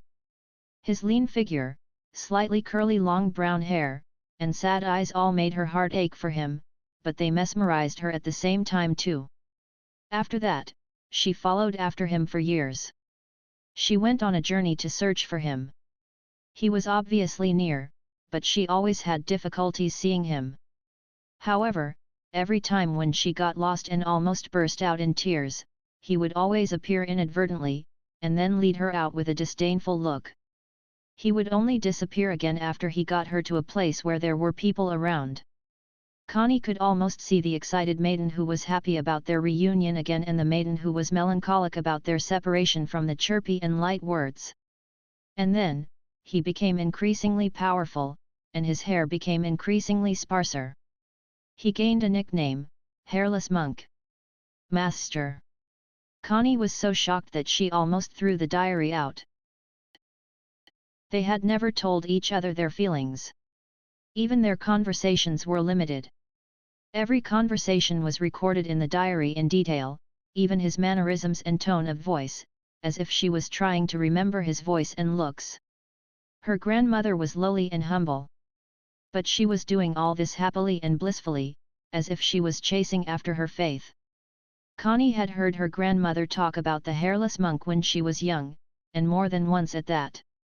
It was just that she had no idea in the stories that Grandma told her, even if she didn't go through it herself, she was also a close observer. And the master who was getting increasingly powerful in her diary was once unparalleled and dominant, yet he also was gentle at times. Connie could only regain her wits after reading through half of the first diary. Judging from the time frame, perhaps she should start reading from the back so she could find out more about her brother. However, just as Connie was about to close the diary, she came to a page that was written with a messy handwriting and full of corrections. Grandma's words were very delicate, and there were rarely corrections in the diary. However, this page was very confusing and messy, and there were many lines that were completely corrected. The tip of the pen seemed to be piercing through the pages like in that bloody letter. What's happening here? Connie looked at that messy handwriting. She could almost sense her grandmother's fear as she read on. Crazy. Crazy. They were all crazy. They were dancing a terrifying dance around the altar, and making weird sounds in their mouths. Many people who died horribly were hanging on the gallows. Everyone had a weird and excited smile on their face, including children. With their blood-red eyes, they seemed to be possessed by the devil as they danced and shouted tirelessly. The terrifying shadow engulfed the entire Urba tribe. I seemed to have seen an indescribable thing in that shadow. It had a head that looked like an octopus. It was a patch of messy corrections. Ink had covered almost every word. That had to be the devil. They were worshipping the evil god, and selling their souls to the devil before they descended into madness. They discovered us, and started to dash toward us. They wanted to eat us. Through their eyes, I was certain that they had seen us as food. Rex stood in front of me to make them back off. However, they were not fazed by him. They continued to pounce at us like hungry wolves. I saw that scary existence in the shadow. It seemed to be staring at us. I seemed to have seen death in that instance when we looked into each other's eyes. I also saw an unparalleled ancient and vast world. There. It was still a patch of heavy correction. Only a few terms like huge city and sea surface could be vaguely understood. Dead. Everyone was dead. They began to kill each other in their madness while Rex brought me to the high ground. We could hear the scary sounds that came from the canyon. I could sense his fear. We huddled together, but we could only sense fear and coldness from each other. The scary noises continued till the next morning before they slowly went away. The shadow that engulfed the Urba tribe also disappeared. We returned to the canyon again and saw an extremely terrifying scene. Almost everyone in the tribe was dead, and they had died horribly. Most of them had died from biting and tearing into each other. Not one complete body could be seen. But some of them were not dead. They detected our scent, and launched a crazy attack on us again. Rex didn't run this time. He killed those orcs who had descended into madness before he lit a fire and brought me out of there. The devil in the shadow killed everyone in the Urba tribe. This was a terrifying trade, the diary stopped suddenly. Connie lowered the diary to her knees slowly. She could only feel her back and forehead were soaked by cold sweat. Fear flooded her heart, and that horrible scene kept gushing up in her mind. So, the Erba tribe wasn't massacred by her master. It was annihilated in a mysterious and terrifying sacrificial ritual. However, the only two witnesses had never told anyone the truth. Perhaps what they saw in the shadow was too terrifying, so they didn't dare to tell the world. Rex even rather carried the notorious name of a mass murderer. What was the devil in that shadow? Connie frowned. She hesitated for a moment before she continued reading the diary. The diary wasn't updated for many days after that day. The occasional records were only, "I dreamt about that horrible place again." The diary didn't record what the dream was about, but her grandmother was bothered by that dream for almost a year. She only resumed writing a new diary after that. The hairless monk became notorious after annihilating the Erba tribe. Even in the chaotic tribal war times, he became the Orcs' public enemy. Grandma was grounded by her father because of that. She was not allowed to leave the tribe. Her 3-year journey of pursuing Rex seemed to have ended there. Just like the words that he said to her when he sent her to the cliff beyond the tribe, "Perhaps we will not see each other ever again." From then on, Connie's grandmother had never seen him again. Of course, very few people had ever seen him again too. Another 3 years later, she married the tribe's youngest and bravest warrior. That warrior later became the chief, who was also Connie's grandfather. Her married life was calm and graceful. There was no more craziness and danger, and she had never left the tribe again. The diary flowed on like a river, with a hint of blissfulness among the calmness, but it seemed to lack some kind of flavor when compared to before. The huge events in the Falk tribe and names that Connie was familiar with one after another began to appear in the diary. However, she seemed to be like a visitor who was recording all this down calmly, without any heart throbbing. Rex's name, together with that terrible night, never appeared in the diary again. Connie put down the first diary, and then picked up the third diary. She flipped to the center right away. She read that her grandma seemed to be rather happy when Connie was born. However, the diary recorded as such, "She's such an ugly and dark little thing. However, what could I do, it's my granddaughter after all. Let's hope she will get prettier as she grows up. Little Connie, Grandma gave you this name. Grow up soon, and then you must go and see the world out there. ERM." Connie looked at that dark and ugly description in silence for a long time before she flipped over to a new page quietly. In the rest of the diary, she became the character who appeared the most frequently. The first time that she spoke, the first time that she walked, the first time that she lost a tooth, all these could be found in her grandmother's diary. Tears dropped from the corner of Connie's eyes before landing onto that graceful handwriting on the parchment. She continued reading. Suddenly, the style of the page changed again, and the messy handwriting appeared once again. "He killed that dog, and then hung it on the gallows." The existence in the shadows appeared, once again. Mag sized up the treasure vault that was hundreds of square meters huge. The treasures casually stacked up showed off the wealth that was accumulated by the second largest Orc tribe for the past thousands of years. Speaking of it, these treasures belonged to Connie's family, after all, so it's too much if we took all of them. Mag frowned in a dilemma. After pondering for a moment, he said, "Let's take as many of them as we can. They belong to the bad guys now, so we don't have to feel guilty. If the operation fails, we can still give this money to Connie for her to start her resistance." "Oh yes, take the valuable ones. Amy, don't take the copper coins. They're the least valuable." Everyone flicked a glance at Mag to make sure that he was sure before taking out all their spatial equipment, and began to harvest the treasure vault. It was after all an accumulation of a big tribe over thousands of years, and they only had limited spatial equipment with them, so the treasure vault didn't seem to be short of too many treasures after they were done. "So, boss, are we here to take the money?" Yabimiya asked with a weird expression. "How could that be? I just think that the treasure vault is a well-guarded and very safe location, so it would be great to keep our prisoners here." Mag cleared his throat. Of course, we have traveled with our own expenses, so it's only right that we take some payment for it. Attention! The last 10th tier powerhouse in the palace has left, heading toward the south of the city. Right then, the bat on Mag's shoulder spoke in Camilla's voice. Everyone's eyes lit up. This meant there were no 10th tier powerhouses in the palace right now. They could start to take over the palace now. Let's go. We can start our operation now. Mag pocketed a gem with excellent color before walking to the treasure vault's door. Wait for me, father, Amy called out, and skipped after him.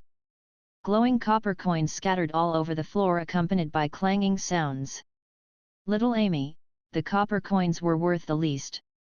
Mag looked at Amy with resignation. But, it could be exchanged for one pancake. Amy held one copper coin, and smilingly looked up at Mag. It's also very precious. Mag looked at Amy, and suddenly seemed to have seen the little one who had skipped to buy the pancake with 2 copper coins when he had just arrived in this world. At that time, 1 copper coin was indeed very precious. Let's go. Father will help you carry this. Mag placed a bunch of copper coins from Amy's pocket into his pocket. The little one dropped one every 2 paces, and it created quite a stir. 02, 02. Please respond if you hear me, please respond if you hear me. Mag said into the walkie-talkie. There was only pitch silence in the radio channel. Connie didn't reply even after he waited for quite a while. Mag furrowed his brows before he repeated, 02, 02. Please respond if you hear me. Please respond if you hear me. The channel was still silent. Why isn't Big Sister Connie answering? Amy whispered. Yabimiya worriedly asked, could something have happened to her? However, we didn't hear her asking for help earlier. The unplanned silence made everyone begin to feel uneasy. Connie, if you were kidnapped, Blin squeak once, Mag said in a slightly louder voice. There were no 10th tier powerhouses in the palace now, so it was a good chance for them to search the palace thoroughly. However, it was right at this time that Connie suddenly disappeared, and halted the original plan. Connie, the palace has entered into a defensive mode without the top combat forces. Tell me your current location now. We will conduct a thorough search after we rendezvous. Mag repeated again. There was still no response from Connie. What's happening now? Mag furrowed his brows tightly. He also couldn't grasp the current situation. Although Connie wasn't very dependable most of the time, she was still the hairless monk's disciple. She wouldn't have died without making a sound. Moreover, today's operation concerned her big brother's life. How would she, who was the most enthusiastic, suddenly lose contact? Connie was after all the person who was the most familiar with the palace among them. According to the plan, once the palace no longer had a 10th tier powerhouse, they would take this chance to conduct a thorough search. What will we do now? Should we look for Connie or Ferdinand? Elizabeth asked Mag. Let's find Connie first. We only have limited time, so let's split up for action. Retreat to the palace maid's dormitory if you encounter any danger. Don't stay and fight, Mag immediately replied without much thought. All right. Elizabeth nodded, and led Babla and Yabimiya out of the treasure vault. They chose the route on the left. Meanwhile, Mag led Gina and Amy out of the door, and took the passageway on the right. Scanning of the treasure vault is complete. There are 561 cubic meters of all kinds of treasure. Are we taking all of them? The door of the treasure vault was closing slowly behind them as the system's voice appeared in Mag's mind. Taking all seems to be a little too much. Let's just round it down, Mag muttered. How about, we just take 500 cubic meters of them? The system was silent for a while before replying, Host, your shamelessness has indeed exceeded my expectations. Even though I've not reached middle age yet, I already felt a midlife crisis. Opportunities that allow me to save money like this are rare, Mag calmly replied. Tisk, the system made a disdainful sound. However, it still quickly made an announcement. Collection of 500 cubic square meters of treasures complete. Deduction of 500 copper coins for takeaway charges. 500 copper coins of management fee/day. Mag the price slasher made his move again. He slashed the fees from a high-class space management to the fees of a warehouse. 500 square meters of treasures. So happy. Mag couldn't even imagine how large that amount of money was. Alert! The existence of the black fog was detected within 5 kilometers. Emergency mission, could the host please locate the source of the black fog within 24 hours and eradicate it and the black fog? Mission reward, you will receive a face-altering mask and the ability to change your appearance within a short time. Punishment for failing the mission, your real identity will be known to the world. The system's voice suddenly appeared at this time. Black fog. Mag halted with astonishment on his face. The black fog existed in the fog tribe too? Perhaps someone here made a deal with the devil too? The black fog should be a form of representation for some of these mysterious existences. They bewitched people who were not strong mentally, and made them become their servants willingly. Furthermore, the black fog had been appearing more and more frequently recently, so this wasn't a good sign.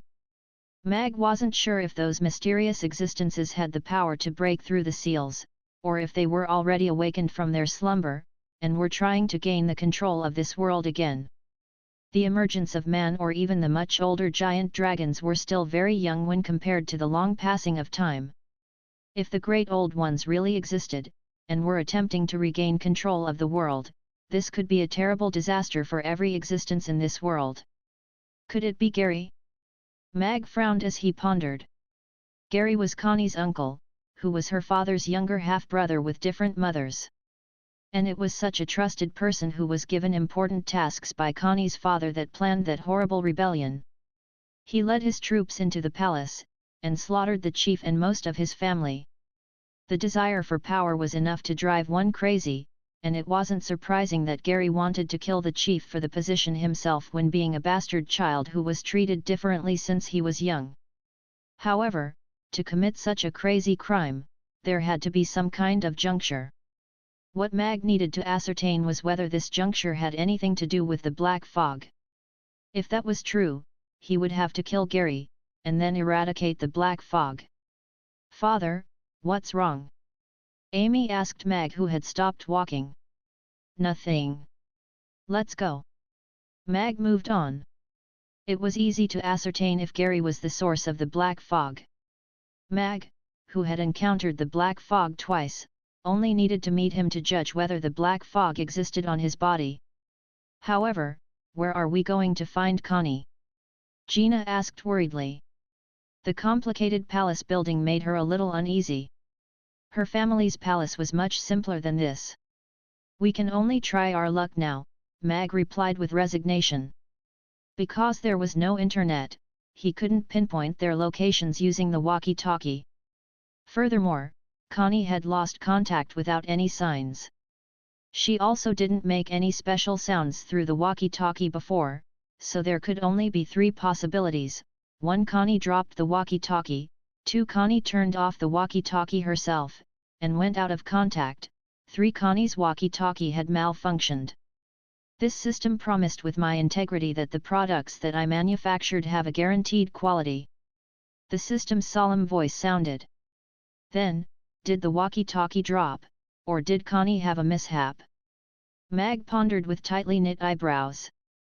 He could only proceed on with Gina and Amy to search all the possible locations that Connie could be found. Besides looking for Connie and Ferdinand now, Mag had an additional mission of searching for the black fog. The black fog would reveal distinct characteristics and aura after it developed to a certain level. For example, the small island that was engulfed by the thick black fog in the boundless sea realm. The people who were corroded by the black fog would have distinct changes on their bodies, like Borg and Alfred, whom he killed. However, the black fog in the Fog tribe most probably had not developed to that level yet.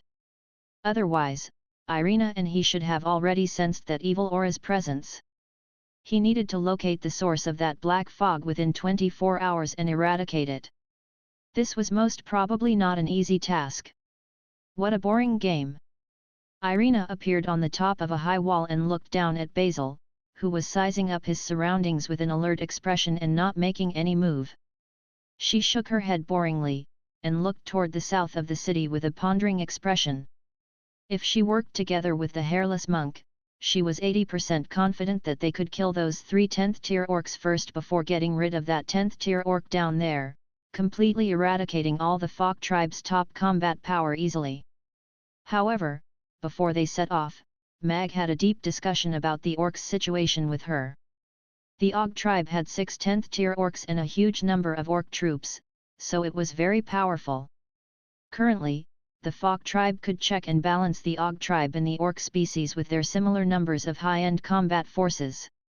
If the Fog tribe lost all its 10th-tier experts overnight, that meant it would fall out of the top 10 from its second place and become a normal orc tribe.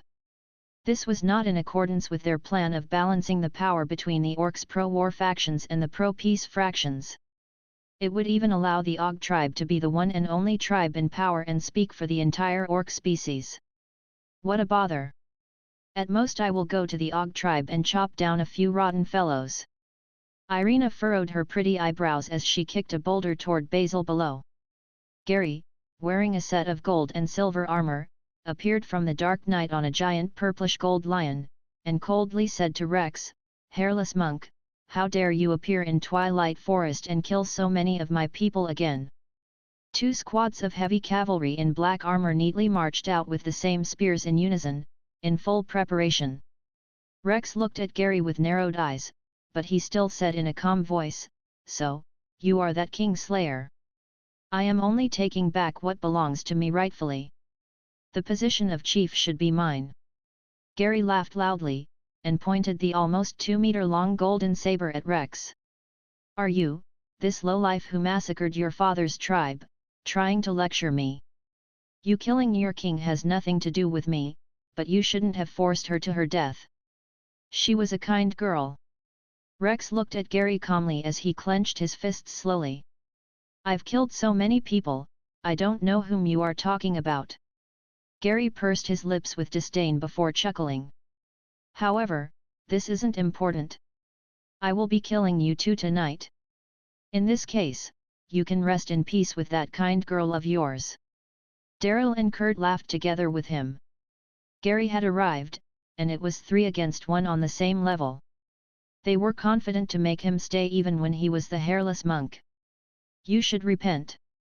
Rex disappeared from where he was standing, and a terrifying crater appeared on the ground. A sonic boom of the space being torn apart appeared in midair, and he was already in front of Gary in the next moment. His giant fist smashed toward the latter's head. Chapter 1550 Who else? This long saber that was forged by a famous weaponsmith began to visibly warp under that fist. The majestic giant golden lion groaned, and then bent its knees to kneel on the ground straight away, as if it was bowing to Rex. "Chief!" Daryl and Kurt got a shock at the same time. The former began to chant spells and display his magic in a panic, while the latter quickly dashed toward Rex with his sword, aiming the long sword at his back. Rex's sudden burst had completely exceeded the trio's expectations, and the terrifying speed and strength that he displayed even caught them off guard. Just as that long saber was about to reach its limit and break, the last magic shield finally activated its function, and took the last tinge of power from that terrible fist. Daryl had already set up his magic, and 3 ice walls rose up around Rex simultaneously, and trapped him like a prison. 3 thick icicles fell from the sky like heaven's punishment and crashed toward Rex. Kit's long sword also began to stab toward Rex in the space that Daryl deliberately left for him. The sword's body was already engulfed by the crazily spinning sword projection, and the space seemed to almost shatter, and made horrible screeching sounds. Gary was pushed a few steps back, and he used his right leg to stabilize himself. His numb and shaky arms raised the long saber above his head, and he leaped up high. He slashed toward Rex behind the ice walls. The 3 10th-tier powerhouses formed an effective combined attack after a brief moment of chaos. There was a gleam in the trio's eyes. No matter how powerful Rex was, he had no way out facing the combined attack of 3 opponents of the same level. This was their confidence as pinnacle powerhouses. If they hadn't reached the very best at certain domains, they wouldn't be able to break through the 10th-tier shackles. Trapped on 3 fronts with no way of escaping, Rex seemed to be plunged into an extremely difficult situation. The knights in black armor watched this scene with anticipation and excitement. If the powerhouse of an era, the Hairless Monk, died in the hands of the chief and the 2 lords, the name of the Fok tribe would definitely shock and awe people. The calmest person on the scene was in fact Rex, who was in dire straits. He flicked a glance at the reflective ice wall in front of him. The head of dark black hair made him look much younger, less aggressive, and more mature than in the times when he was bald.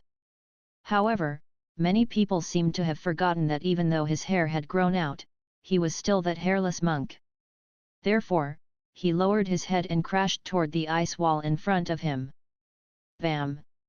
The thick ice wall shattered into ice flakes instantaneously as Rex dashed toward Gary again like a human armor-piercing bullet. The long saber slashed toward Rex's head vertically. However, Rex didn't hide or evade. Instead, he dashed toward the sharp blade and terrifying strength. "You're courting death." A cruel smile appeared on Gary's face. Since Rex was dashing toward Gary's blade, then he shouldn't blame the latter for being ruthless. Ding! However, the blade seemed to hack on an indestructible rock when it slashed at Rex's head. A few black hairs began to gradually fall to the ground, while tiny cracks began to appear on the blade like on cracked eggshell. They spread rapidly outward before the blade shattered into pieces of metal. This, Gary glared with wide eyes as he stared at the half of the long saber left in his hands in disbelief. What happened earlier? This fellow used his head to smash his saber into smithereens. He suddenly remembered a rumor that he heard when he was young. The most powerful part of the hairless monk's body was his head. He became bald because he wanted to be even more powerful. But he didn't believe that rumor was in actuality real. There really was an indestructible head in this world. Rex took one step forward to crash through the ice walls before evading the sword strike from behind and the giant icicles from the sky. "My power isn't dictated by the length of my hair." Rex brushed off the metal shards that were stuck on his hair lightly as he smirked at Gary, who was glaring at him in a daze. He appeared in front of him in the very next instant. He grasped his neck, and smashed him into the ground. Bam! With a dull thud, a huge sunken crater appeared in the ground. Rex smashed his fist into Gary's face, and Gary's head sunk into the ground immediately. The fists landed on his face one after another, and Gary sunk deeper and deeper. Only his exposed arms and legs could be seen trembling. "Release the chief!" Kurt shouted in a quivering voice as he watched Gary getting hammered. He was afraid to act in case he hurt the chief by accident. Meanwhile, that squad of heavy cavalry were also watching their chief getting pummeled into the ground, but they had no idea how to stop that terrifying man at that moment. About 3 minutes later, Rex got up slowly. He shook his head as he looked at Gary, who was half buried in the ground. "I don't want your life. She would have regrets if she cannot kill you with her own hands." He threw a glance at the palace before he turned to calmly address Daryl, Kurt, and those heavy cavalry knights with spears. "Who else?" The heavy cavalry actually took a few steps back instinctively. Daryl and Kurt also averted their gazes cowardly. They might have a chance to keep Rex here forever if they fought to their deaths. However, they would have to pay a huge price, maybe even their lives. After the other party indicated he wouldn't kill Gary, Daryl and Kurt chose to give up on their idea of fighting to their deaths. Cowardice was a reluctant choice sometimes. Rex turned and slowly went away. There was an invincible lonely feeling about his lone back in the street. "Chief!" Daryl and Kurt swiftly rushed up and carefully dug Gary, who was beaten till he was unrecognizable, out from the crater. The medic quickly came over to treat Gary. "I'll lock down the news," Gary could only get a few words out before he blacked out completely. "Quick! Bring the chief back to the palace," Daryl swiftly said, and all of them carried Gary to the palace in a hurry. "Attention, all units! The 3 10th tiers are already making their way back to the palace now." Camilla's voice appeared next to Mag's ear again. With a tinge of surprise, she said, "But one of them was seriously injured, and is unconscious."